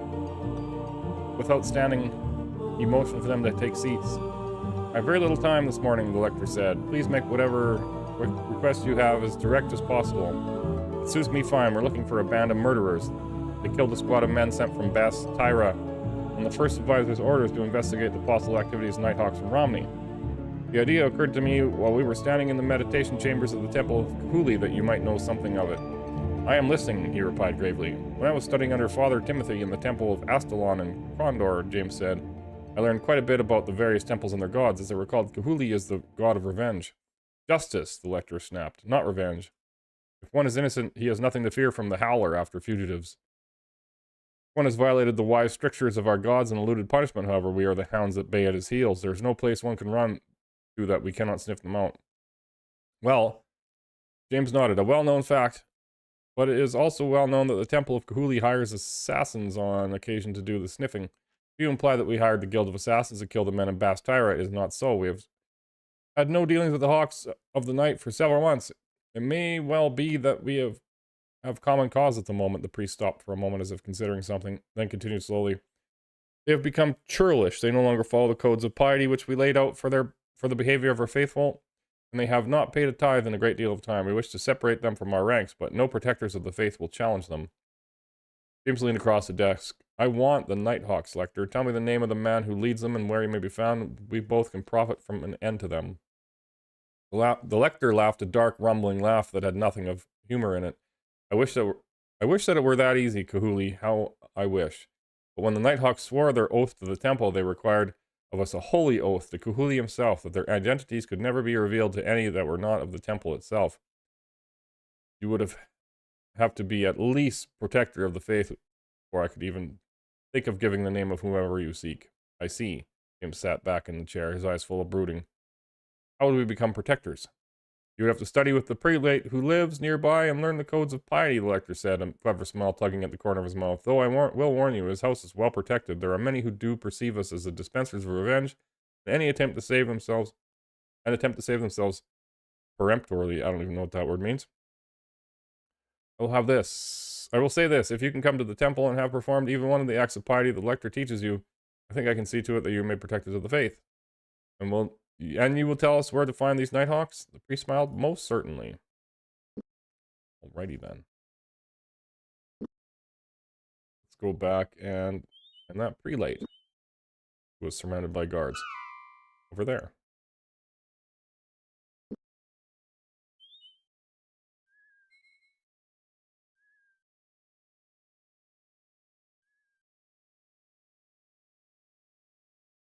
There were armed guards in front of the house. We are on official business, called James. Placing a hand on his weapon, one of the guards shot back. On whose authority? On authority of the Prince of Krondor, James said, matter-of-factly, and we were sent by the priests of the Temple of Kahuli. Apparently satisfied with this answer, the guards moved aside and let them pass. Don't mind the 6 guys I killed earlier. There were strange markings on the door. James studied the symbols with a questioning eye, then knocked loudly. The man who came to the door introduced himself as prelate of the Temple of Kahuli. I am not well liked by the plain ones, he said. They do not understand the supreme justice of my actions. Those who break the rule of law must suffer the divine consequences of their behavior. The prelate went on to tell them of his experiences while trying to become prelate and of the codes of piety so strictly enforced by the local temple. Nodding politely, James asked, what can you tell us of these codes? Recognizing their interest, he countered the question with one of his own. If you would care to make a donation to the temple, say 50 sovereigns, I think I could be persuaded to reveal them to you. Will you pay? Yes. James handed the prelate 50 gold sovereigns. The Temple of Kahuli thanks you. Now, please follow me and I shall teach you the codes of piety. The prelate led them into a small room. He stood behind a makeshift altar and spoke, sometimes ranted about the great god Kahuli, warrior god of vengeance, unraveler of mysteries into truth. They listened without much interest, until at last he began to speak of pious codes. Subjugation of the will, he began. None shall be considered a true follower of Kahuli without first renouncing all ties to king and country. James glanced about the room nervously as the prelate continued. Mortification of the flesh. None shall be allowed entry into the temple of Kahuli until they have cleansed themselves of all appetites of the flesh to purify themselves for the intervention of Kahuli's will. And finally, subordination of service. None shall do service to Kahuli without first proving their loyalty by passing the water curtain and praying to Kahuli for one full cycle of the seasons. He continued his sermon for nearly an hour, but revealed little of interest. At last he was finished and were allowed to leave. The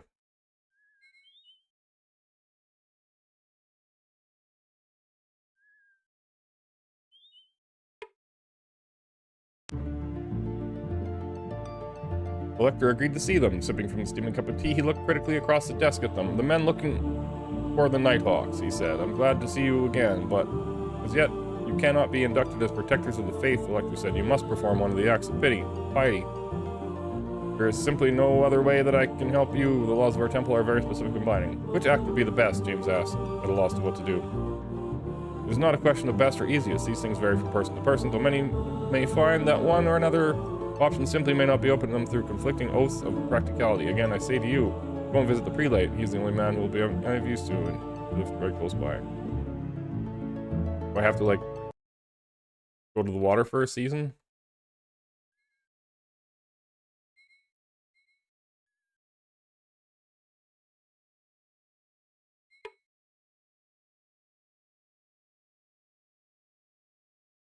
So,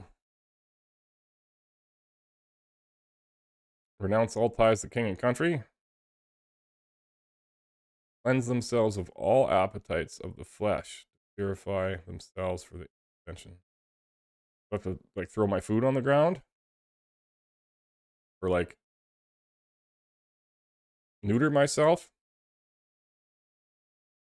Passing the water curtain. I'm praying to Gahuli for a full cycle of the seasons. Yeah, that doesn't make any sense to me.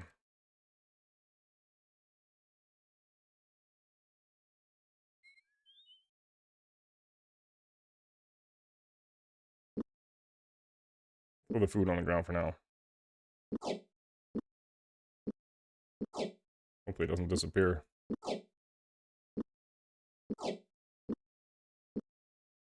There.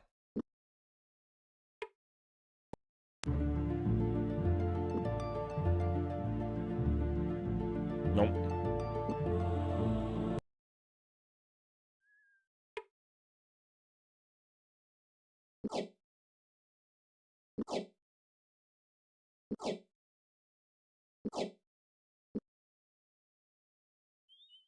Right then.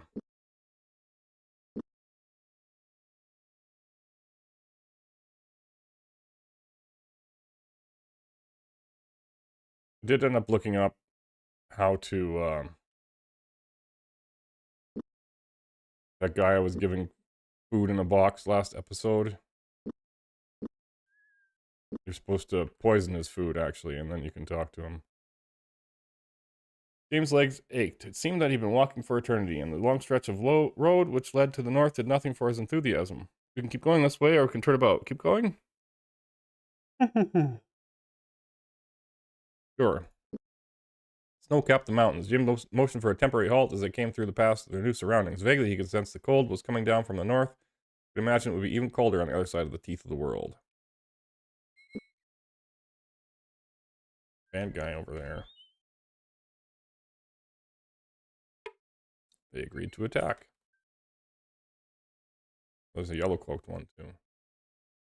Their attack was unexpected. Eyes wide with surprise, the enemy scrambled around helplessly. Not wanting to waste their momentary advantage, James barked several quick orders and the battle was joined.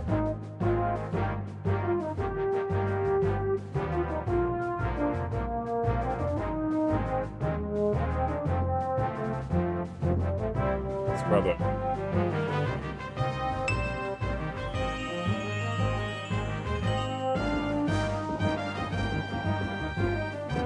Appeared to do nothing. I thought it would. Oh, that hurt. I thought it would silence the spellcasters or something.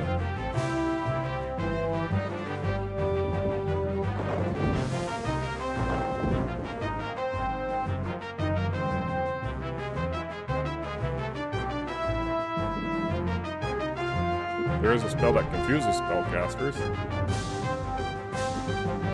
Tried it before.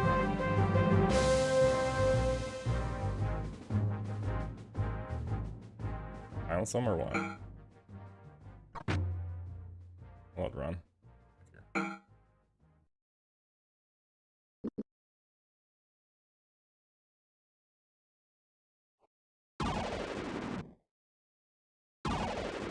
Oh no.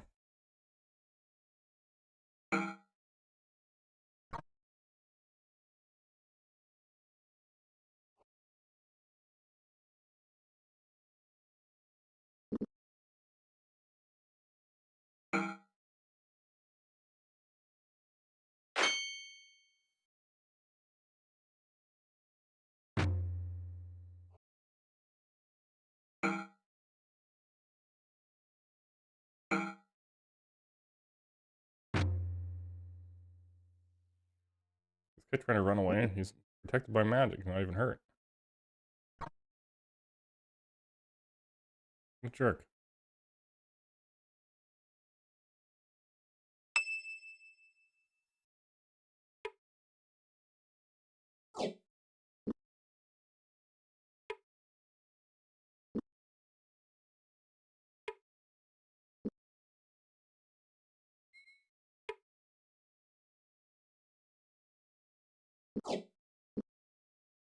Loot.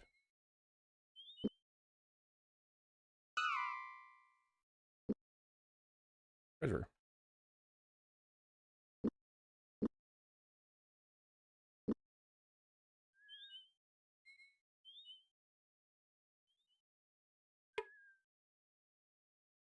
James pawed through the thick limbs of the bush, sampling a small dark berry. He nodded, then called to the others. These taste a bit funny, but help me see if I can see if they're enough to bundle into a small pack.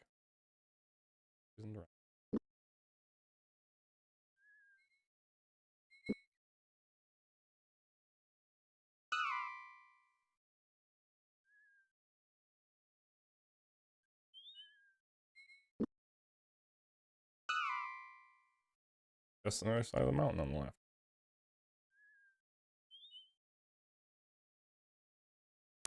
There's trouble ahead.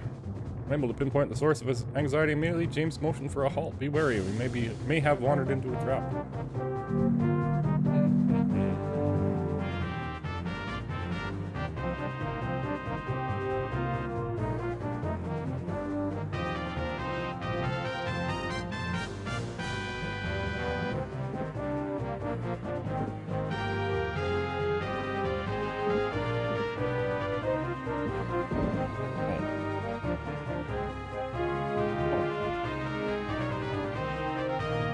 Nice. In your guard, there may be other traps.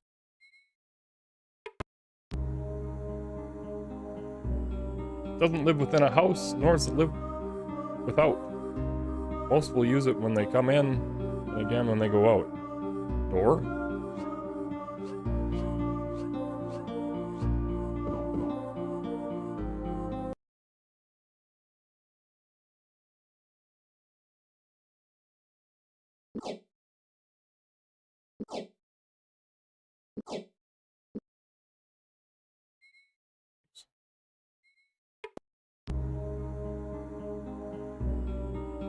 Side of a wolfhound. This side of a wolfhound has the most hair. Well, outside?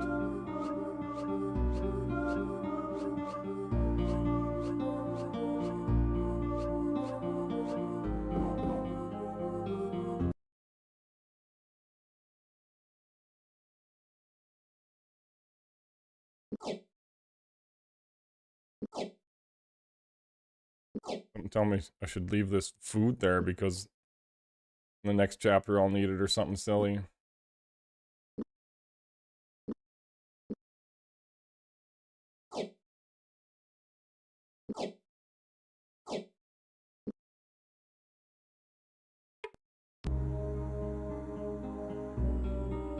She has tasteful friends and tasteless enemies. Tears are often shed on her behalf, yet she has never broken a heart.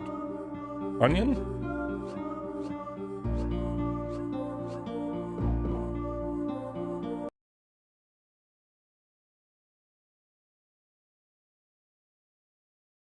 Well, we'll leave that. Oh my goodness, I don't eat that much food. What the heck?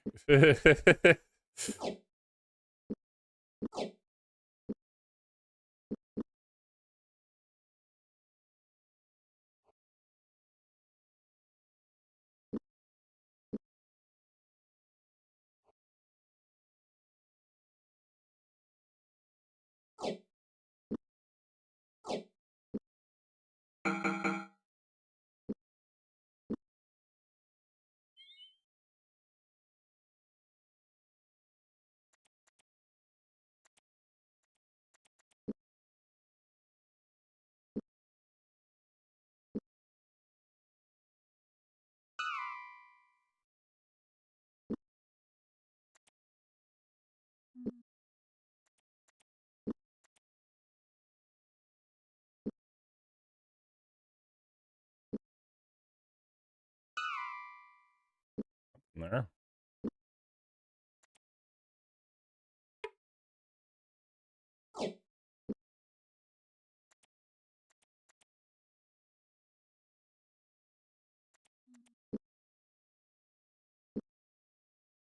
Something makes some strange sounds too. North Warden.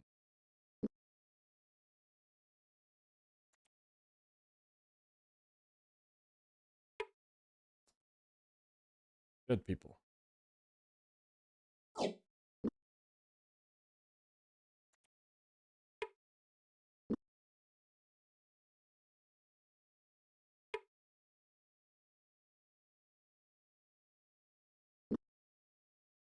Is this still the way to North Warden? Must be. Path turned. The road before them was well traveled. Jim saw it switch back several times before climbing towards a large garrison. North Warden. You think we should go in for supplies? Yes.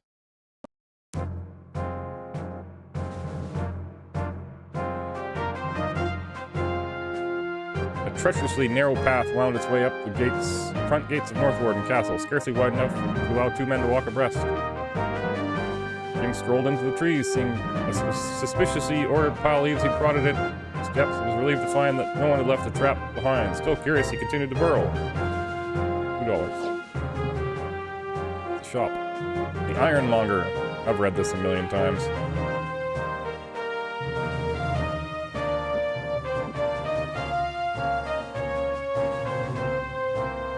Dragon plate armor is kind of what I want.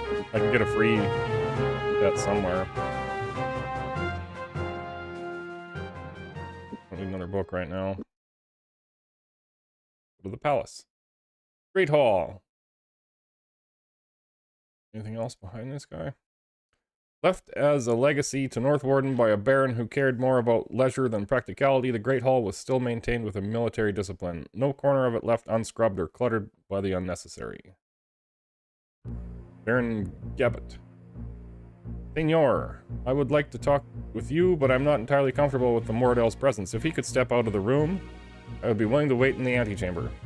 This will take but a few moments, James. What do you know about the experimental projects that we have going on here at North Warden? Very little, I believe. The prince mentioned you had discovered an explosive powder similar to naphtha, but I don't know much beyond that. Powder is similar to naphtha, yes, but many times stronger. With a portion that would scarcely fill my hand, we can rain 200-pound iron balls onto enemy forces. We destroy anything it hit. Unfortunately, it takes a team of 10 men a half hour to reload the weapon, and as yet, its accuracy is not such that I would wish to count upon it in battle. In many years, it is possible it will be a weapon of monstrous power, but first we have to learn how to master it. It will be a great contribution to the kingdom's arsenal. Yes, and it would be even greater contribution to Delicon. What I haven't told you is that 30 of North Warden's pigs have been stolen over the past 6 months. Pigs? I don't understand. What do missing pigs have to do with anything? Pig urine is a principal component in the formulation of the powder, and our swine can't survive the Northland cold. If someone in the castle has leaked the formula to them, they may well be attempting to build up stock for their own experiments. Enemy activity. What has the enemy activity in the region been like? Any sign of increase?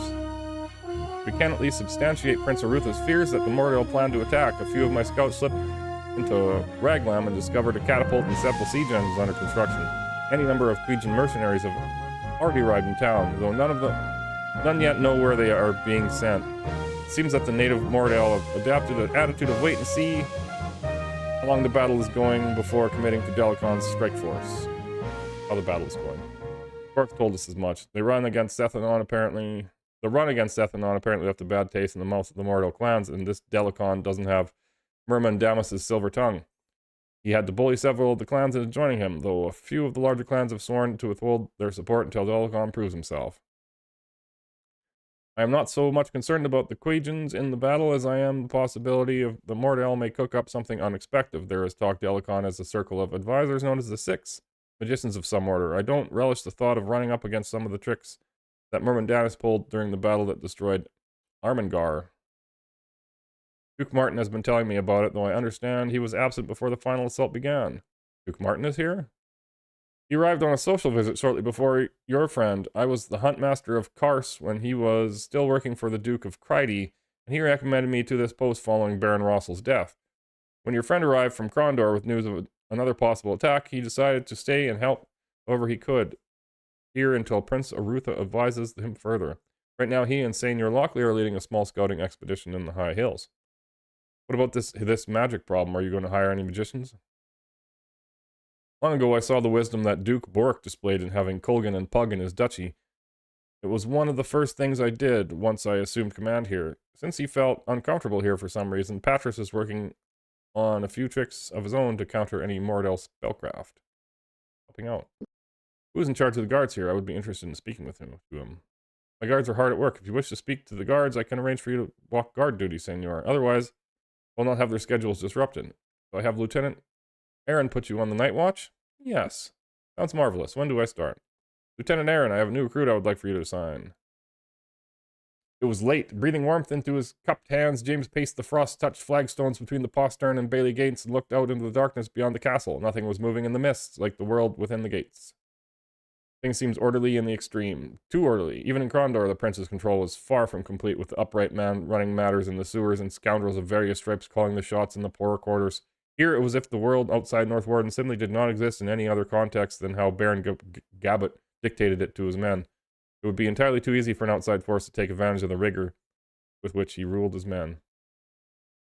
Time Jimmy the Hand did a little something off schedule, James muttered, scaling the Bailey wall with little trouble. Settling himself in a patch of shadow, he focused his eyes on the courtyard below, folded his arms across his chest. Now it was time for the real guard duty. I'd be most interested to know why you felt it necessary to have me awakened in the middle of the night. It would have been preferable if you had come when I called. Your guard shifts are utterly inadequate, Baron. Last night, when I was on guard duty, I decided to vary the schedule a bit and see what happened. When I watched the Bailey gate, when I was on the other side of the castle, I noticed a soldier slipping a note to another man who was waiting outside the castle gate. A few minutes later, when I shifted to the opposite side, I saw another instance of someone attempting to steal a griefmaker from the castle armory. I stopped him, naturally. There were several other instances, and the note passed through the Bailey gate? Harmless, a love letter from a soldier quartered here named Corby to a girl named Thea. You've become too regimented here. Your schedules are known outside the castle, very likely made known by a spy working within these very walls. I urge you to take greater precautions and to reevaluate your staff. It could be the downfall of this castle. I shall consider it. In the meantime, I ask you to accept something as a token of gratitude. There's a suit of Ulikio armor that I no longer have need for. You may have it if you wish. It makes no difference to me. Goodbye. Thanks once again for your help, Baron. Your answers help clear a few things for us, at least. Glad it could be of service. You'll forgive me if I don't have time to show you out. Certainly, I don't imagine it will be too difficult to find our way. Where's the armor?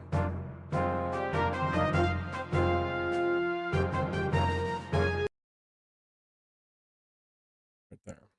Is it any good? Good for Serrani. I don't think you can even get Serrani. 30%. This is 40. It is not good. Why would I want that? No possible way I could carry it. I could sell it. Put these notes away. Then the yellow potion, the red potion. I can carry it. We can turn around and sell it.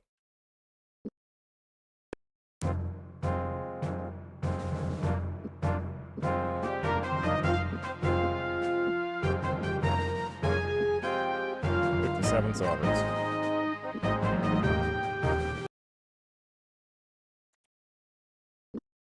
What happened to those notes?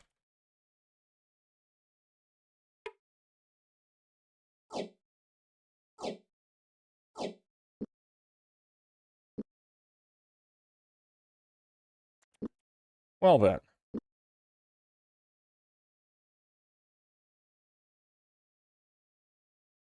don't think I'm supposed to go up here yet. Might be just too hard. Let's go down this road. And all the way around and stuff. Why not? Maybe I'll find that encounter I wanted to find with the guy that has the dragon armor. Oh, wrong way.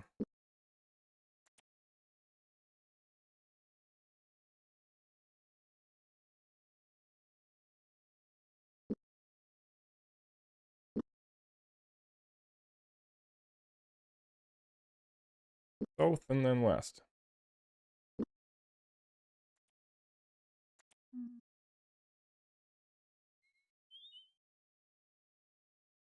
There we go.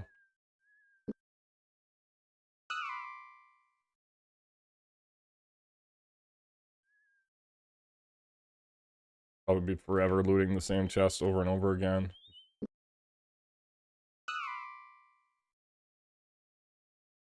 We need rest.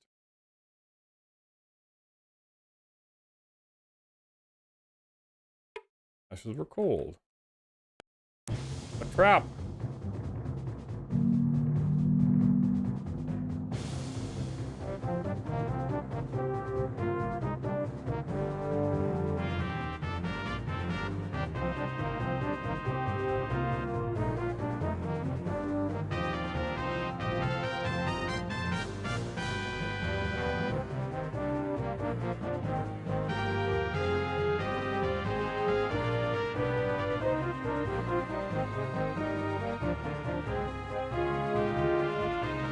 I'll just push that forward and go all the way around. No, I won't.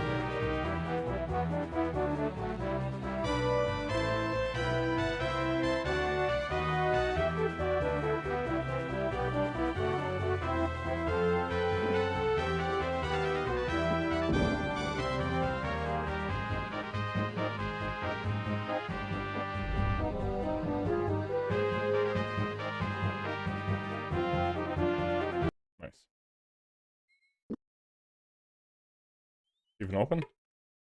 The door is unlocked. Cracking it open, James peered into the formless darkness of the shaft. When no one replied to his shout of greetings, he turned to Gorth. No one down here, James said. Might be interesting to take a look around. Feel like blundering around in the dark for a few minutes? Ooh. Maybe.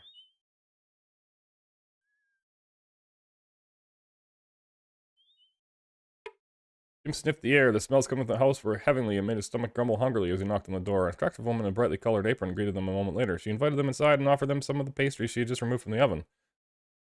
They accepted graciously. My name is Thea Halfgate. I'm the second eldest daughter of Flendel Halfgate.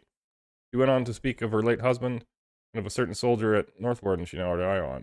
He was responsible for repairing and maintaining the weapons at Northwarden. Perhaps you could teach me these skills so I can make a good impression on him. I could give you my husband's crossbow, and as I have no use for it. Will you teach me? Yes.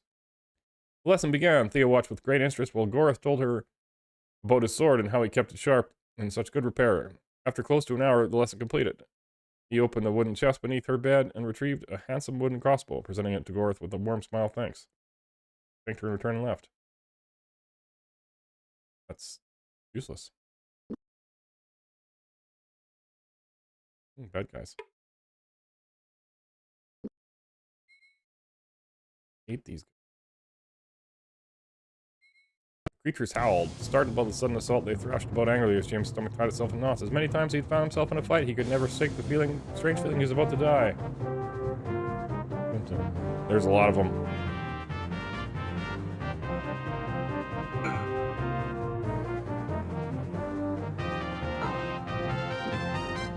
We'll use Skin of the Dragon.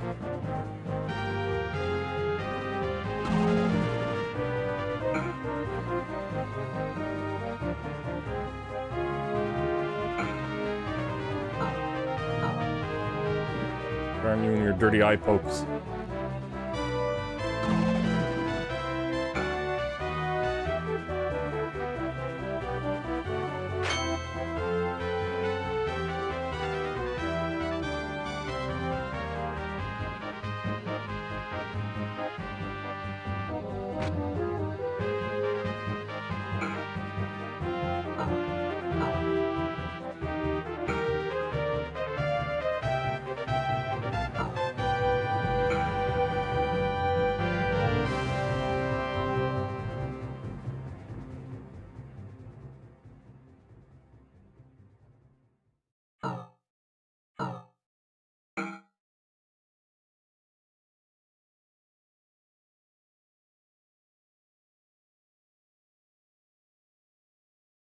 Oops, didn't want to do that.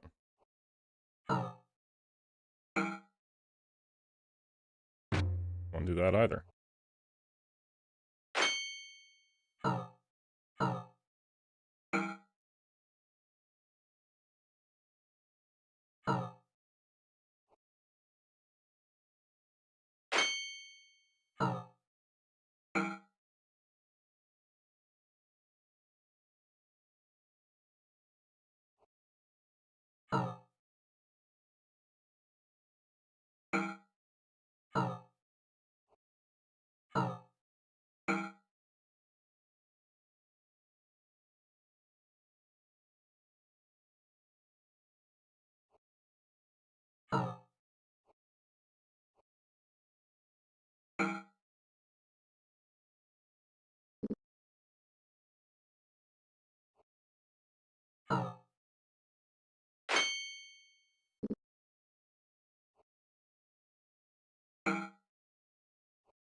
If I can run far enough anymore to get away from this guy.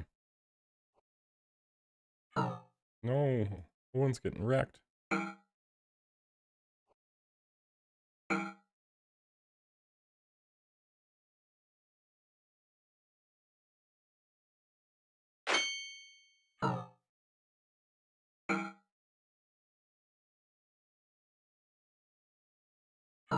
Ugh.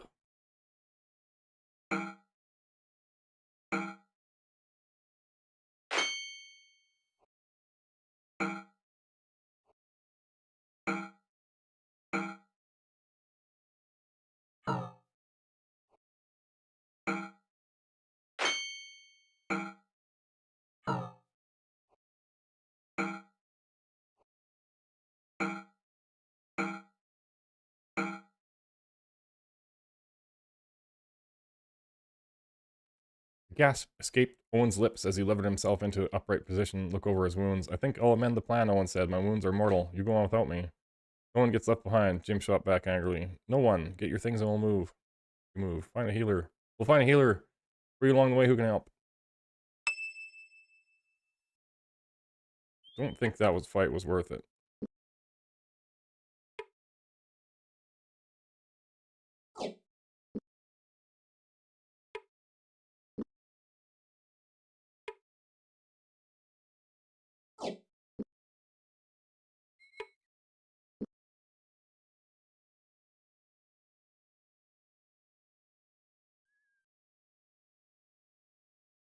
We'll check out the cave.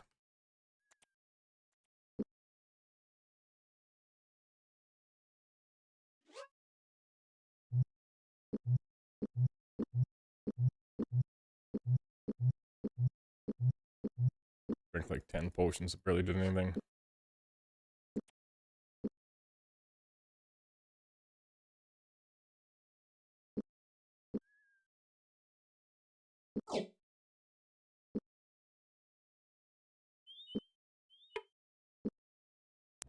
I didn't read that. Well.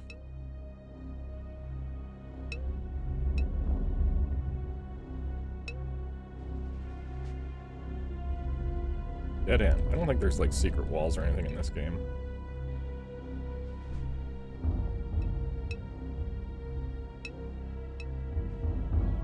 Pit yawned before them, careful not to edge too close to fall in. James shook his head. The only way we're getting across that is to swing across it. It's glanced up.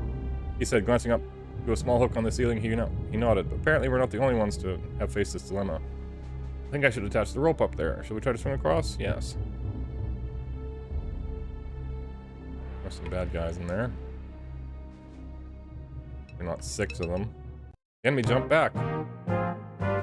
James felt a surge of confidence as the enemy struggled in desperation to meet their attack. Judging by the speed at which they had regained their composure, he guessed that they were well trained and could provide quite a fight.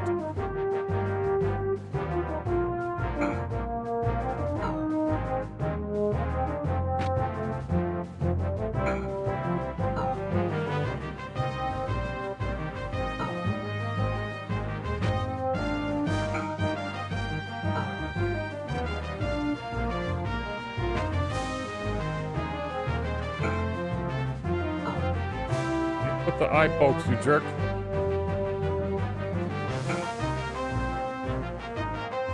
Yeah, he doesn't miss.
Dead end.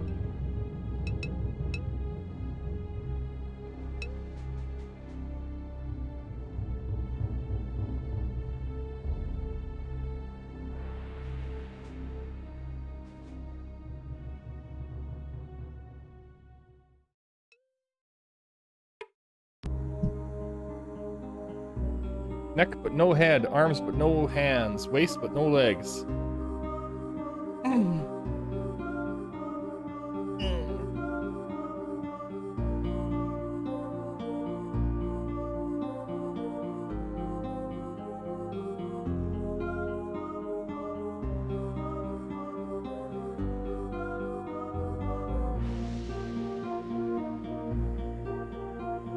Thinking of a training dummy but doesn't have arms. Maybe.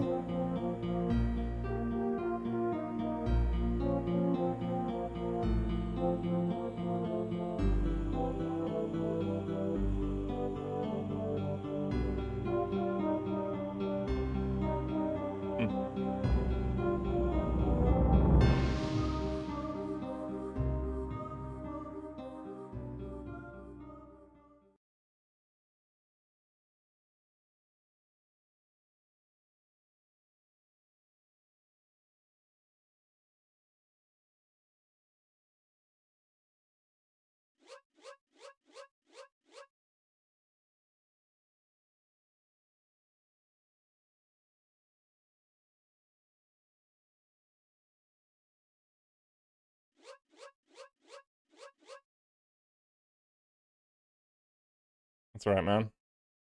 Hopefully there's no fire.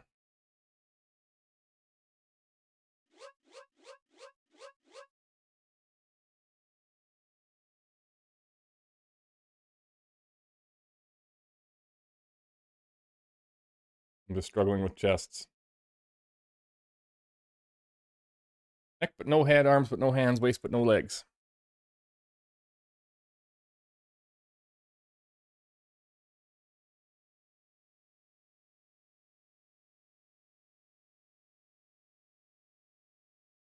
No fire but a lot of water.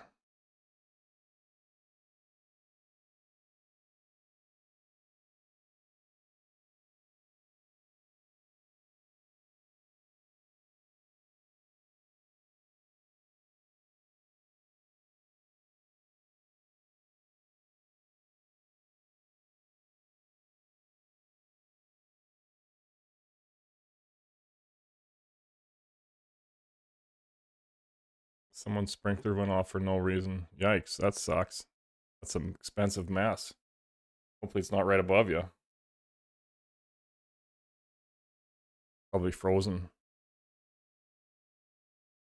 It is? Oh my god.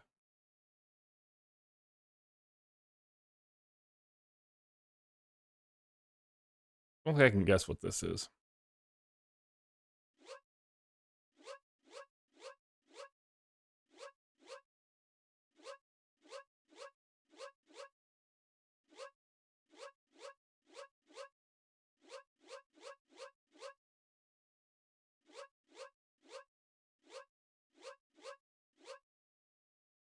Main floor on the other end of the building, away from you. So you're good, and that's good.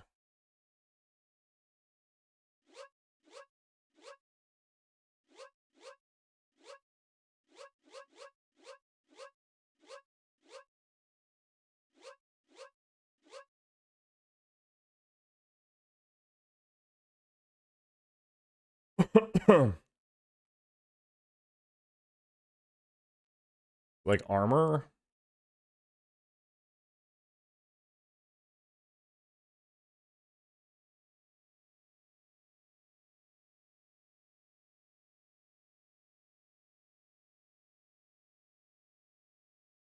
Dirt or something?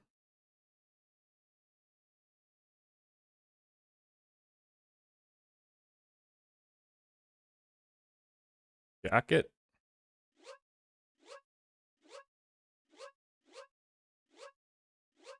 This is the one. Oh.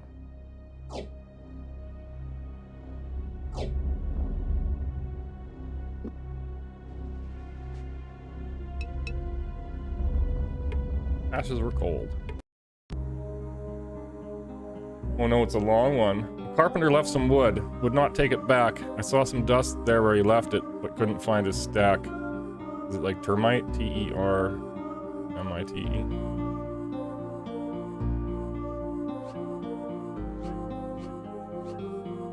It's not termite.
I have no idea what this one's gonna be. Sawdust? I mean, that seems too easy.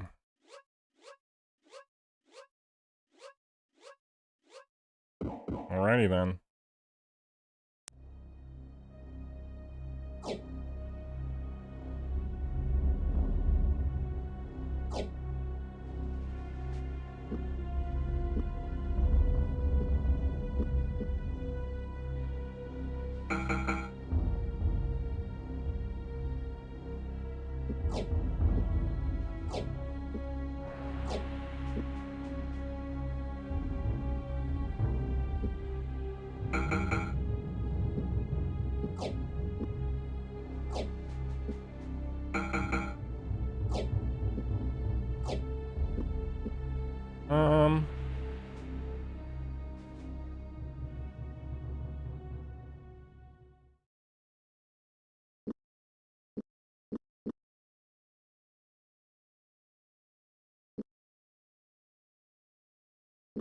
Guess I'd rather have those than this than, oops, than I would have that gem. Party's abilities have increased. Why don't we read the book?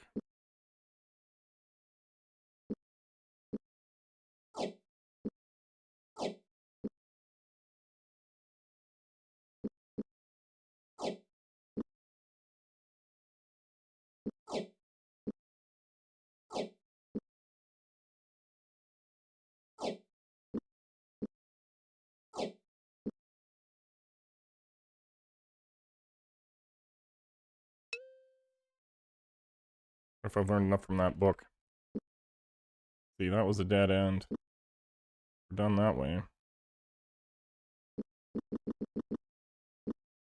In these directions.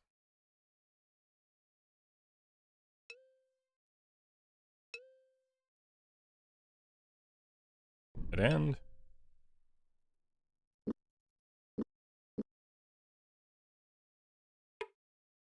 Locked up tight. Peasant's key. Use the picks.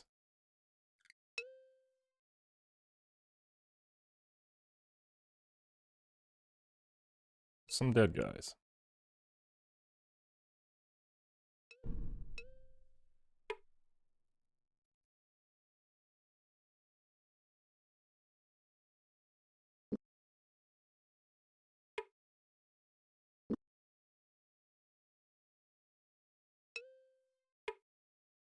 Another one of those.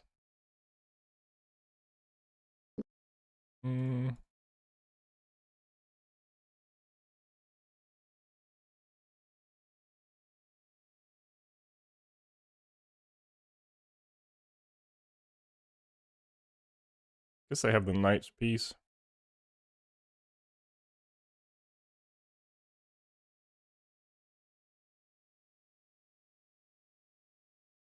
rid of that note.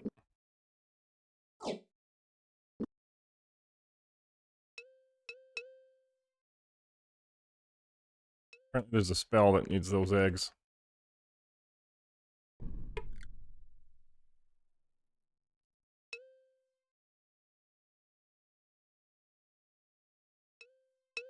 Just a dead end. Nothing in here. Old ashes.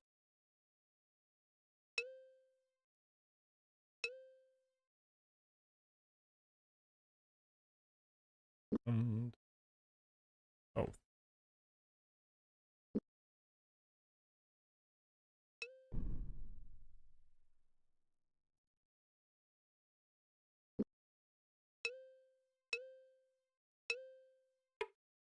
Bad guys. Bunch of them. Maybe we'll use up some of our... oh, thanks for the follow. Hi, Jamie. My follow notifications work. That one's kind of quiet, though.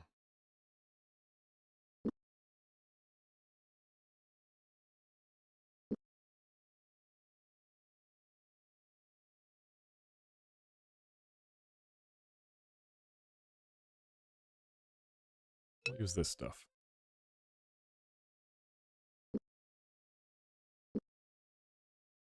And this one's for ice. Let's try it. James slid the tip of the magical artifact down the length of the sword. A glittering blue frost formed on the blade. Assuming his victim wasn't using some form of Scarab's Bane on his armor, the enchantment would make any wound done with the sword incredibly painful. I think I have like a spell strength that makes me more defensive as well. Might try that. Half expecting it to have some unnatural taste, Owen gulped down the blessed liquid, but found it had no flavor at all that he could detect. Not for the strange sensation that was welling up in him, he would have suspected the vial simply contained well water or something equally innocuous. I read this one. Improved swordplay. Maybe this guy will drink one. Wait. What does the yellow one do?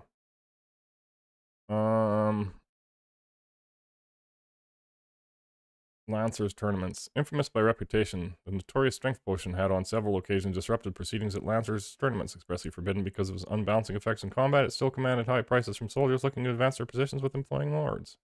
I mean, he's gonna mess with that? Never.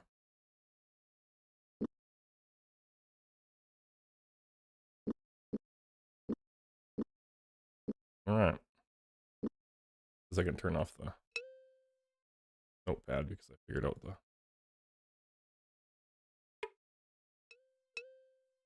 Gorth stumbled. James shot a disapproving glance at his direction. The enemy assumed a defensive posture, ready to meet the foiled surprise attack.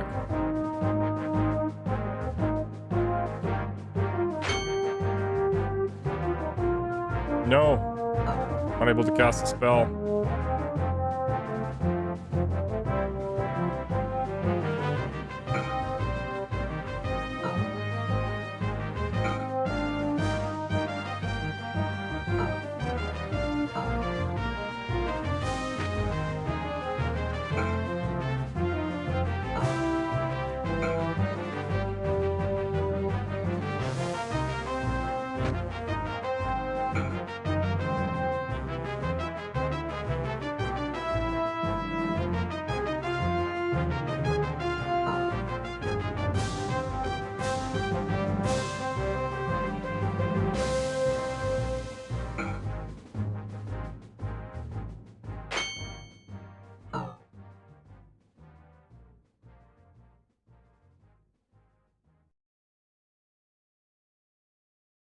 If I should hit this guy. Might slow him down a bit.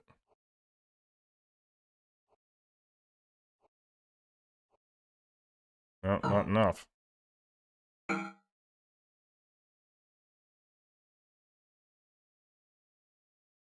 Not doing so well.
See you, Jamie. Missed your message by 3 minutes, but you should have probably gone.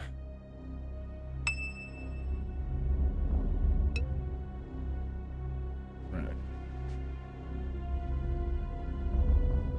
We need rest.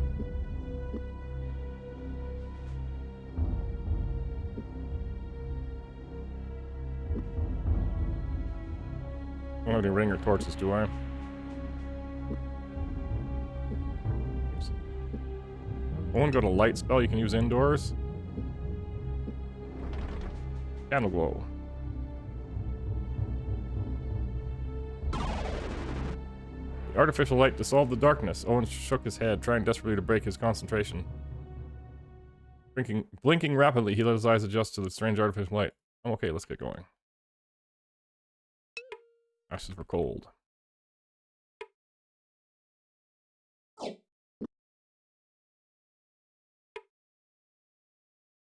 Unused hammer. Guess I can try that.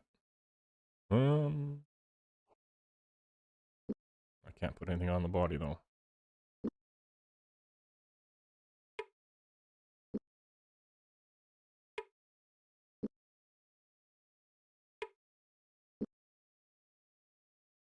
Nothing else in the room.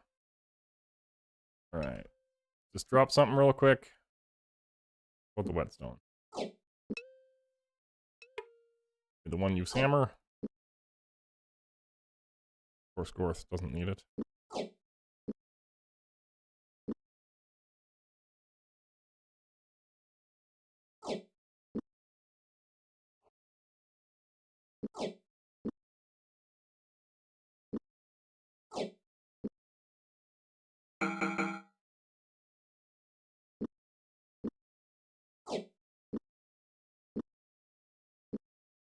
Or repair his armor somehow.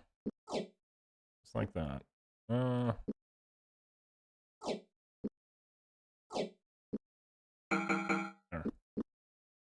All good. Got this whole dungeon explored?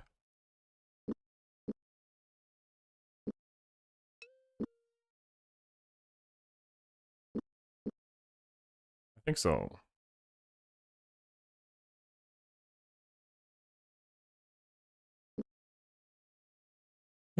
Oof. Gonna zoom in to see that apparently.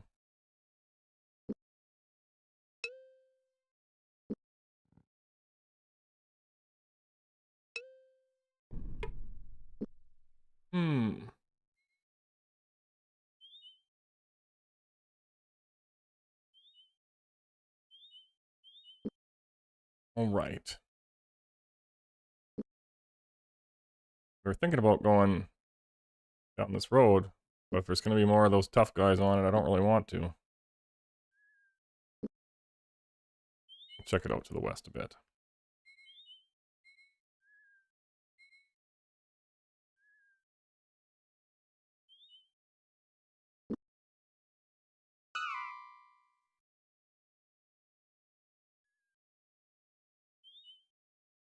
What are those? Agreed to attack. I've never seen these green dudes before. Those are gonna be bad elves. The enemy jumped back. Take it these are elves. They have like morning stars. Get the good old blind works on them.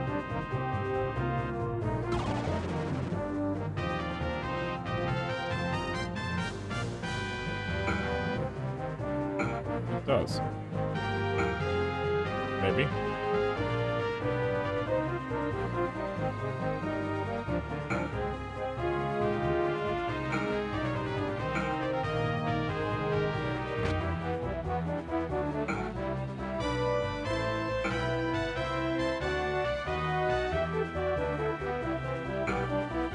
Well, they're not that strong.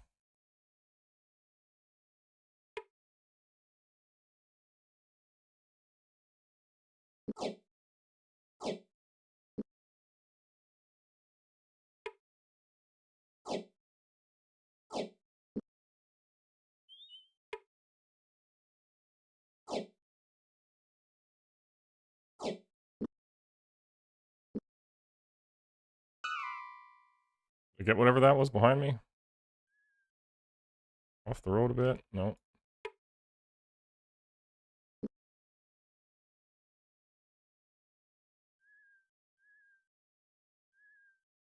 More bad guys? No, it's just a tree.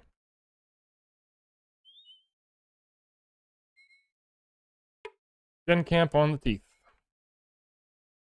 The community barn at Den Camp on the Teeth was of usual variety. The occupants were also a standard mix of cows, sheep, and chickens. Still, James decided it would be worth a look. It was obvious the barn hadn't been shoveled out in some time, and the stench was nearly unbearable.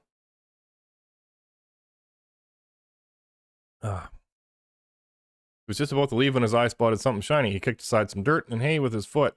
The darkness made it difficult to see, so he bent down to take a closer look. It was a single gold coin that caught his eye, but now upon closer inspection, he could see that there were actually 9 of the little treasures spilling out in a small cloth bag. Well, I guess I'll have to appropriate these funds for kingdom business, James muttered to himself. Looks like they've been here for some time, so I'm sure they won't be missed. Anything else behind the barn? No, just all these houses.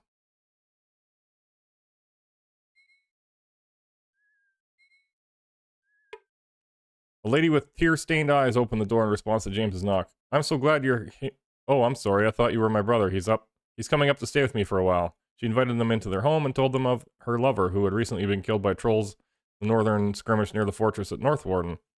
Owen asked gently, he was a soldier then? She nodded as well, as a new well of tears pooled in her eyes. Friends have been bringing food, more than I will be able to eat. You may take some of it if there's anything left. Poisoned her rations, right? It's a tavern. James sniffed. Stepping inside the tavern's doorway, he detected the faint but familiar scent of lye and more pungent aromas that were meant to erase. It would be a foolish tavern keeper who neglected to have a cleaning boy close at hand where men drank to excess. James motioned the man across the room. Sometimes I come to this place to drink and gab, the man said, but sometimes I come to gab. Well then, perhaps you could tell us, James began, hopefully. Before he could finish, the man interrupted. Today I just came to drink. Try to bar it. 30 sovereigns I got. Nice. And the inn. 6 sovereigns a night.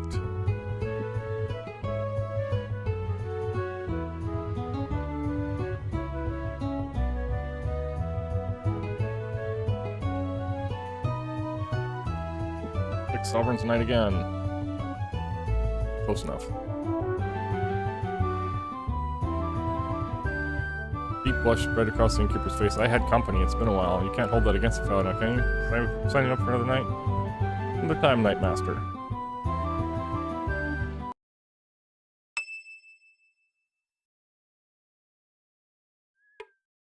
Well, it's lived here in some time. James knocked. A red-haired man opened the door and looked them over cautiously. Apparently satisfied, he extended an invitation to his home where they helped them fill their pouches with fresh water. What can you tell of Den Camp on the Teeth? James asked the man innocently. What sort of information are you looking for? If you hear about that group down the road, I can tell you I don't think they were too successful.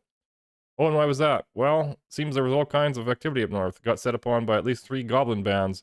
Finally figured out how to kill them. Then the trolls got after them. They found out how to kill goblins? Asked Gorth incredulously. How? The man shook his head. Don't rightly know. You'd have to ask them. Oh, one more thing. They'll tell you a password. They'll want a password, they won't even let you in. Tell them it's golden treasure. They thanked the man for his water and hospitality and left.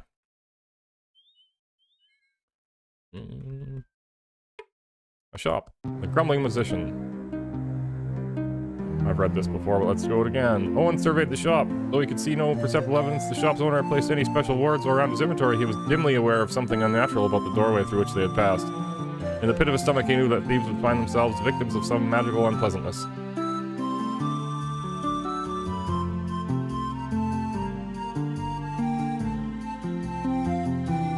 Glory Hand. Although glory hands were greatly coveted by witches of various ilks, Owen wished he only to put the horrid thing down. He poked at the mummified form. Bits of yellowed bone showed through cracks in blackened flesh. The only certain sign the hand had once belonged to a human. The infinity pool. Pervasive feeling of malice radiated from the pendant. Within its depths, bloody points of light balls swarming from one side of the glass to the other as anything brushed against its featureless surface. Eliam's heart. Slightly larger than the bald fist of a grown man, the hunk of reddish Chalcedony was free of marks except for the obvious letter inscribed on its smooth surface. In legend, such stones were said to possess the power to summon a Rizolki lover, though Owen gave little credence to the claim.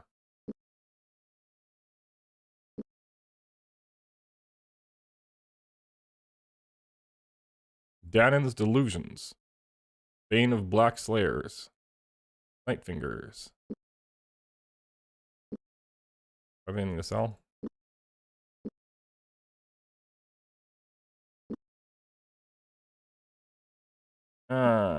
Do I want to keep those? Sell one of them. I think I'll keep a ruby and an emerald.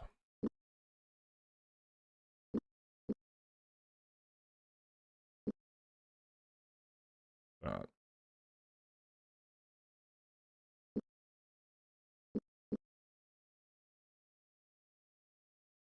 Oops. Did I get rid of that guy's whetstone? Or did you use it up?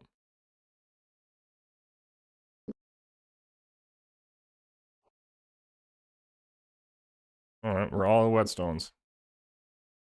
Not great.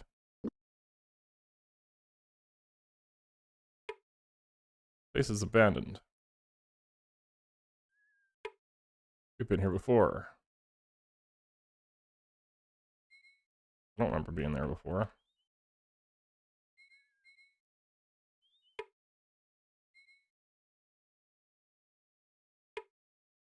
Maybe the occupants left something behind.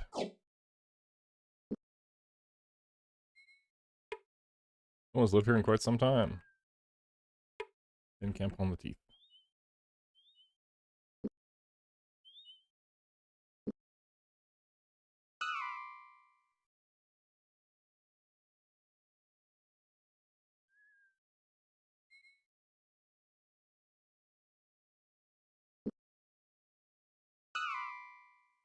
Stuff back there.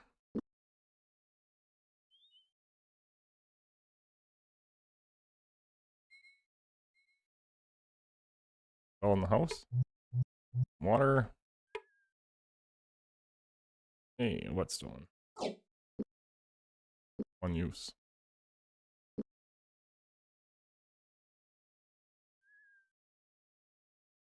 This what was on the spyglass? Yes.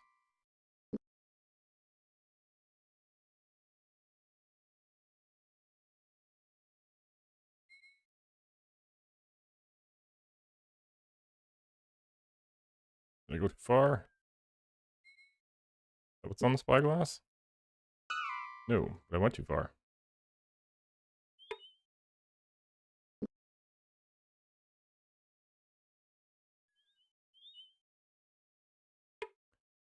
The remains of a sheep lay just inside the door to the barn, its body a twisted, bloody mass of bone and wool. Owen stood open-mouthed, breathing heavily. It was obvious the animal had been carved with a knife, and that the carver was after its meat. What disturbed him was the brutality with which the act had been carried out. Blood spattered everywhere, and there were bits of dried meat on the walls and ceiling, probably flung there by the knife as it violently hacked in and out of the defenseless creature. Other animals in the barn had met a similar fate.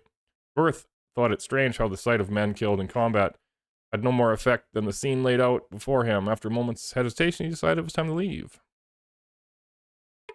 Front door was scratched heavily as though by swords. His own sword drawn, Gorth cautiously ventured inside. The weather-beaten exterior of the house was in better shape than the ransacked interior. What was left of a small wooden table and 2 chairs rested at odd splintered angles throughout the house. After a brief search turned up nothing of interest, they decided to leave. Did thieves do that? There would be no reason for them to tear the place up like that. No, the evidence of my eyes suggests a small band of trolls recently paid a call here. Probably killed the owner and his family too. I prayed to Ishap they didn't find any woman when they arrived. Are the trolls the big guys with sticks and I'm having a hard time fighting? Dead guy. Nothing.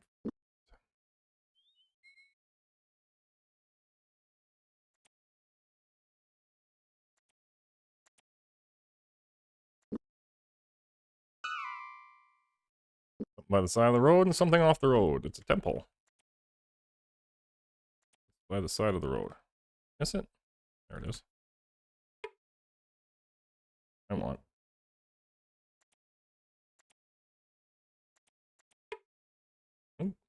Temple doors were barred. Stepping away, James shrugged his shoulders. I suppose even priests require sleep from time to time.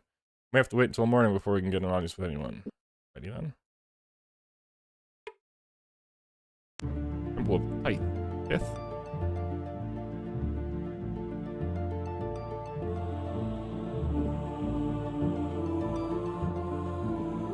Battle standards floated over their heads. Escorted into a room which looked more like a king's banquet hall than a sacred chamber, James feasted his eyes on hundreds of war banners and shields which were hung on the walls. The room's most prominent feature was a long table which stretched the length of the torchlit hall and was covered with statuettes which looked like soldiers. The priest sat at the far end of the table, rearranging a cluster of the bone figurines that were before him, larger than even Goreth across the soldiers' shoulders. The Father Patriarch looked a menacing figure as any that James had ever seen. This looks like a war council, James observed, noting many of the figurines laying on their sides. Of sorts, the Patriarch said without looking up. Scratching at his gray-streaked beard, he moved another piece, but seemed unsure of its placement, as if he were moving it on someone else's device. Here, however, I merely observe. Others plan this battle. Whose battle? The Patriarch glanced up, his wolfish eyes fixing on them. This battle? It unfolds in the south of Kesh, near the Confederacy. I fear that the Empress Lakeisha's forces are far superior. Her dog soldiers will crush the rebellion soon, I should think. James nodded as he looked over the lay of the battlefield. How do you know where everyone is? Does Tithe tell you?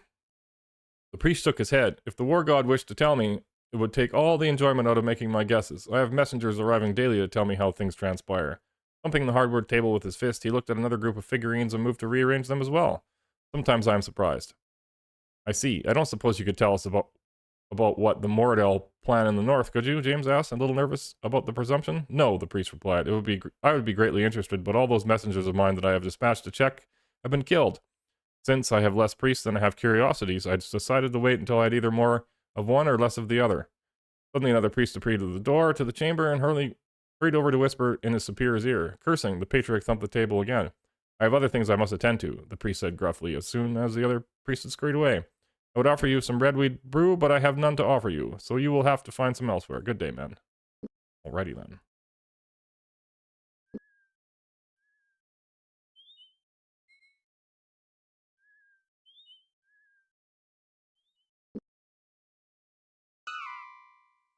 Couple buildings. Shop. The Arms of Dala. 50% greatsword. Inspired by the lighter laminated blades carried by the Serrani during the Rift War, the Elven greatsword was a terror in battle. Double spurs jutted from the base of its flamberge-style blade, and its haft had been fitted with a heavy pommel to allow it to be thrust like a rapier. Repairable. Oh, it doesn't give me any information on it, whether it's better or not than the rapier.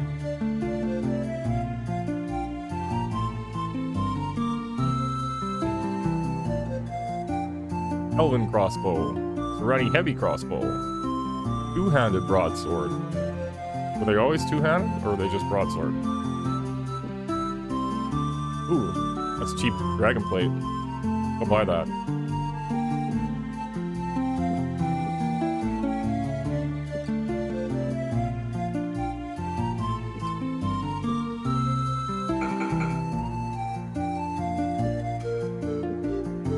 I kinda wanna buy the greatsword too. Can I carry it? I can. 36 and 10, 52 and 0. 25 and 20. Oh, it's kind of,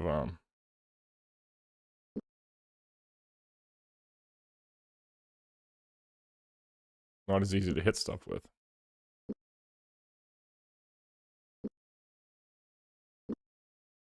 We'll give that to him. You can have the greatsword. We'll sell the sword to Kinner.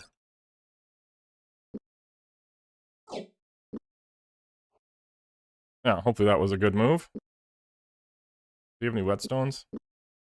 No.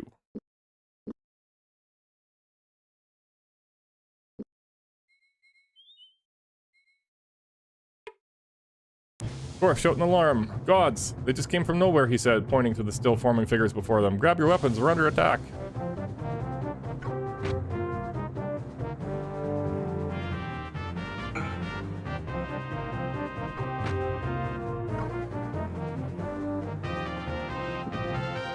What spell should I use?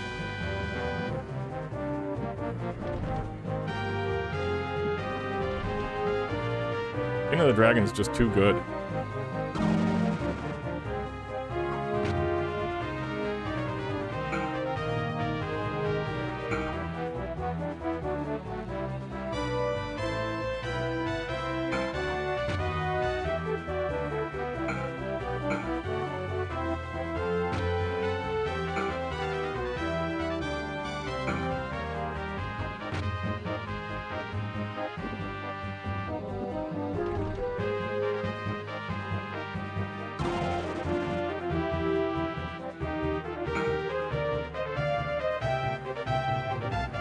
No, you're not allowed to run away.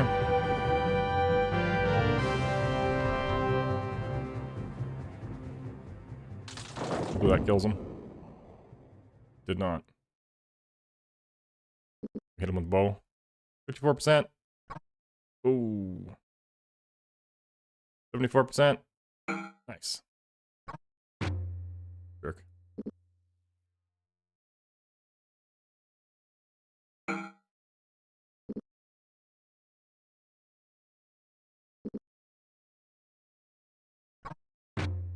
Nice.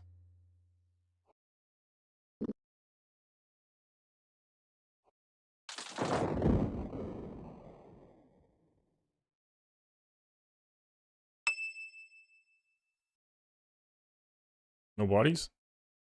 Guess I could've let him run away. James knocked angrily on the door. From inside the house, I heard some mumbled grunts and curses. At last, the door swung open. A little man with a wisp of a graying beard joined them in front of the house. Patris. Ah, Pa, I figured the spell might go fuzzily on me. No one was supposed to get past my little pets. Now I have to reconjure some. We're very nearly killed by your little pets. Not a very hospitable way to welcome friendly visitors. Never mind the fact I didn't invite you. And if you got hurt, I wasn't meaning for innocent folk to get involved. Gets involved. It's just that only guests I receive these days come from the Northlands. You have friends in the Northlands? Friends? No, not as such. The visitors I receive are nearly well... No, not as such. The visitors I receive are never welcome. Goblins mostly, sent from old Belly Con to pinch my spellbooks and formulas. They don't much care for me interfering with them. Working spells and such for Baron Gabbett at Northwarden.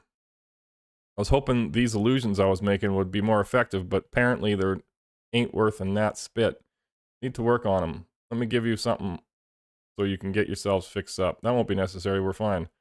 Who say anything about you? Baron gets wind I went round inflicting grief on innocent bystanders. I'll be dicing taters with the kitchen boys or singing duets with old Mash Brain Tamney.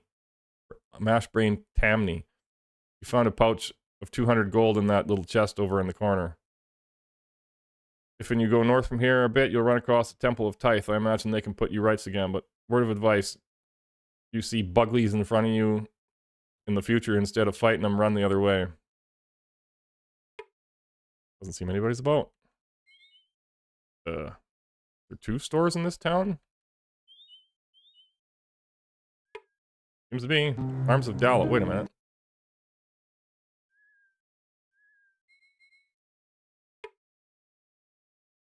No one answered. Either they slipped out or they're dead sleepers.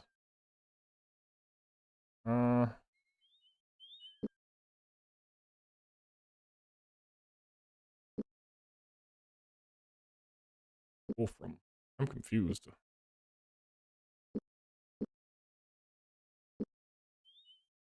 Did I already check all these places? I went to the store before the other one. James knocked on the door. It seemed a bit larger than normal. When the owner of the house answered, he could see why. The man stood as tall as Gorath, a revelation that man and Mordell both seemed to find unsettling. My name is Murphy. How can I help you, gentlemen? Staring up at the man, James replied with another question. What can you tell us about Wolfram? Shrugging his massive shoulders, James looked off toward the other buildings in town. Well, the Wolf's Teeth is just down the road if you're looking for some food and drink. They've got weapons at the Arms of Dalla. There used to be an inn, but it closed down. We use it for hangings now. That's my job. James swallowed a bit harder than he intended, then thanked the man for his information and left. It's the tavern. This guy's a gambler. Huh. Start the bard. In 35 sovereigns.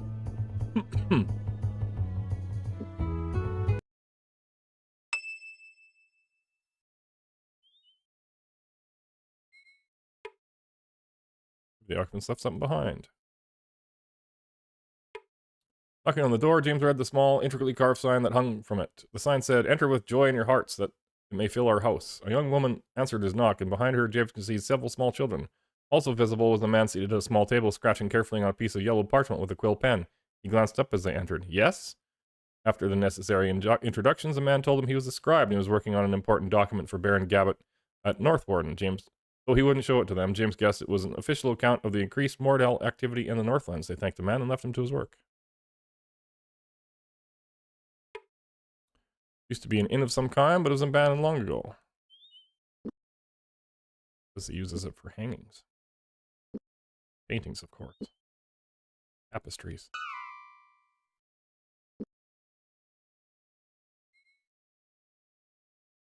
Wolfram.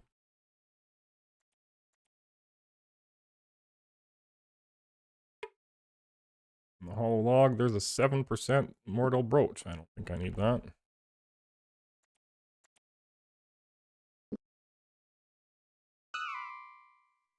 South around the mountain is a thing. Ooh, a tent. The stench of death hung heavy about the small tent. James pulled back the entrance flap, his breath held tightly in his chest. The decomposing body of a man lay slumped on the dirt floor amidst a variety of wood and metal tools. "Looks like a miner," James said quickly, trying not to breathe in through his nose. "Let's see if there's anything in here we can use." Boiled rations.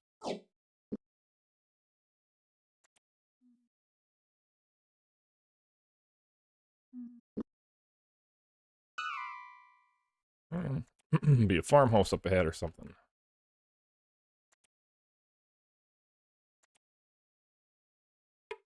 No one answered.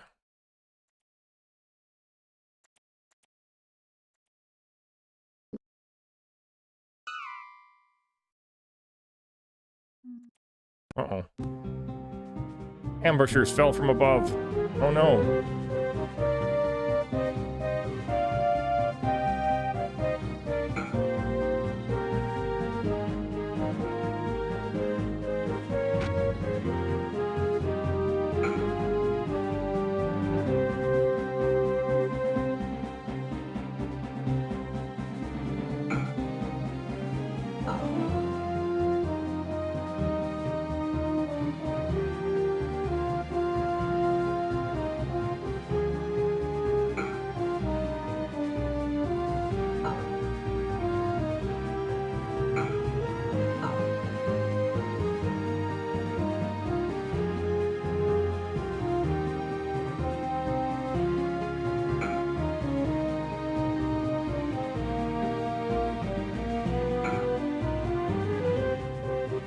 Maybe I'll let that guy run away.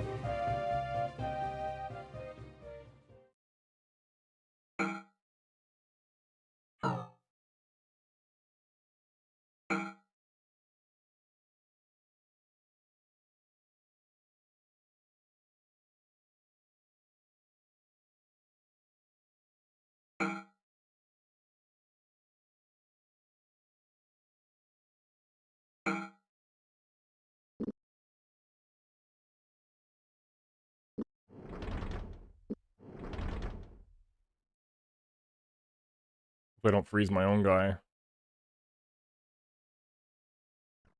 Oh, yes.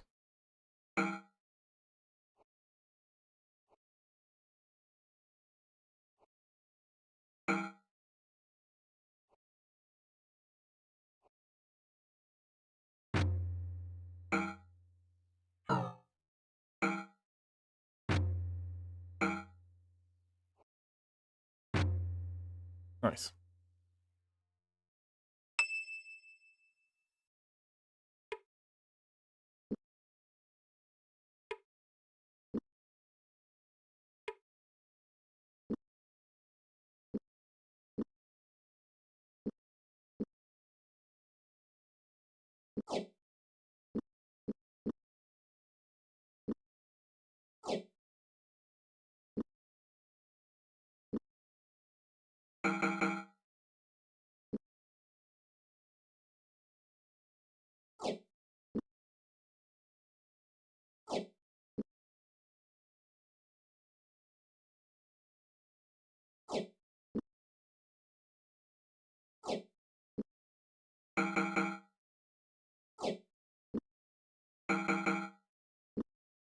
Need to buy some whetstones. I think I checked all the bodies.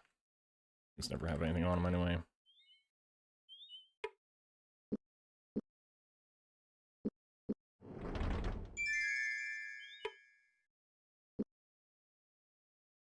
We can pick it.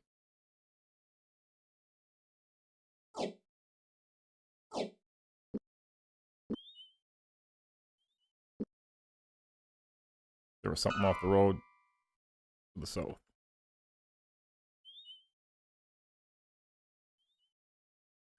Oh, more bad guys.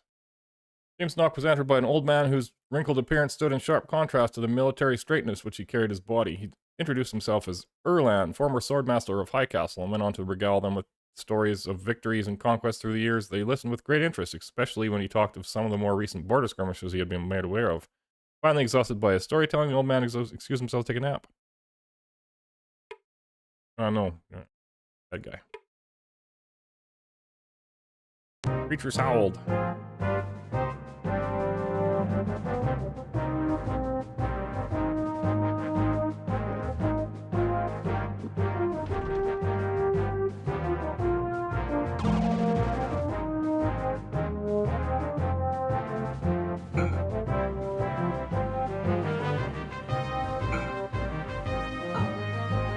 Yeah.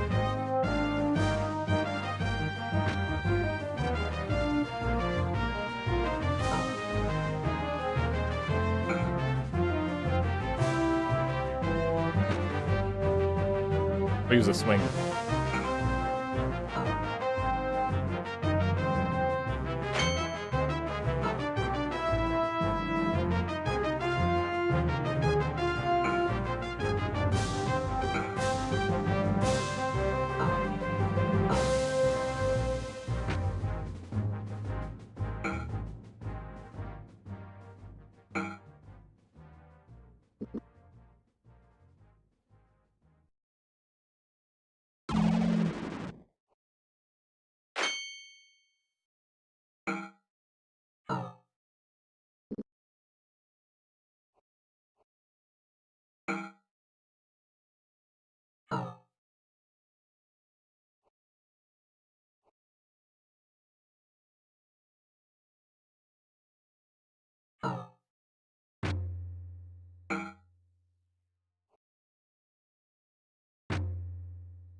That was just the house, alright.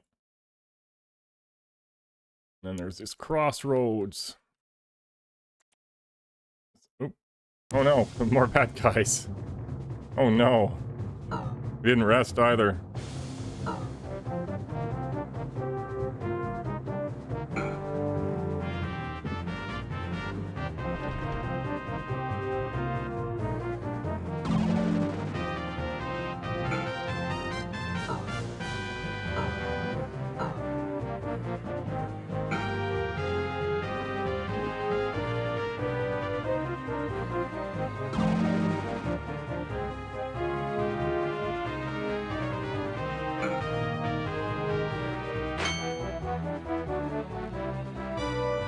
If I can heal Gorth a bit. I was on the right thing anyway.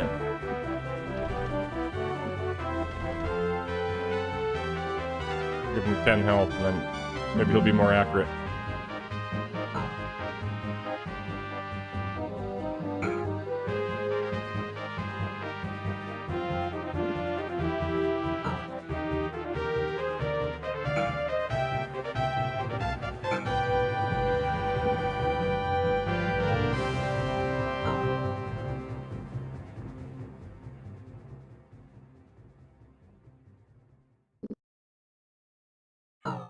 Just let that guy run away. He's probably got no loot anyways.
Only got one of them, the rest ran.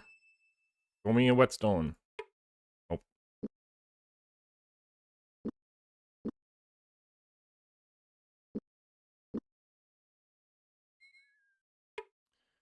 Northwest to High Castle, southeast to Dimwood, northeast to North Warden.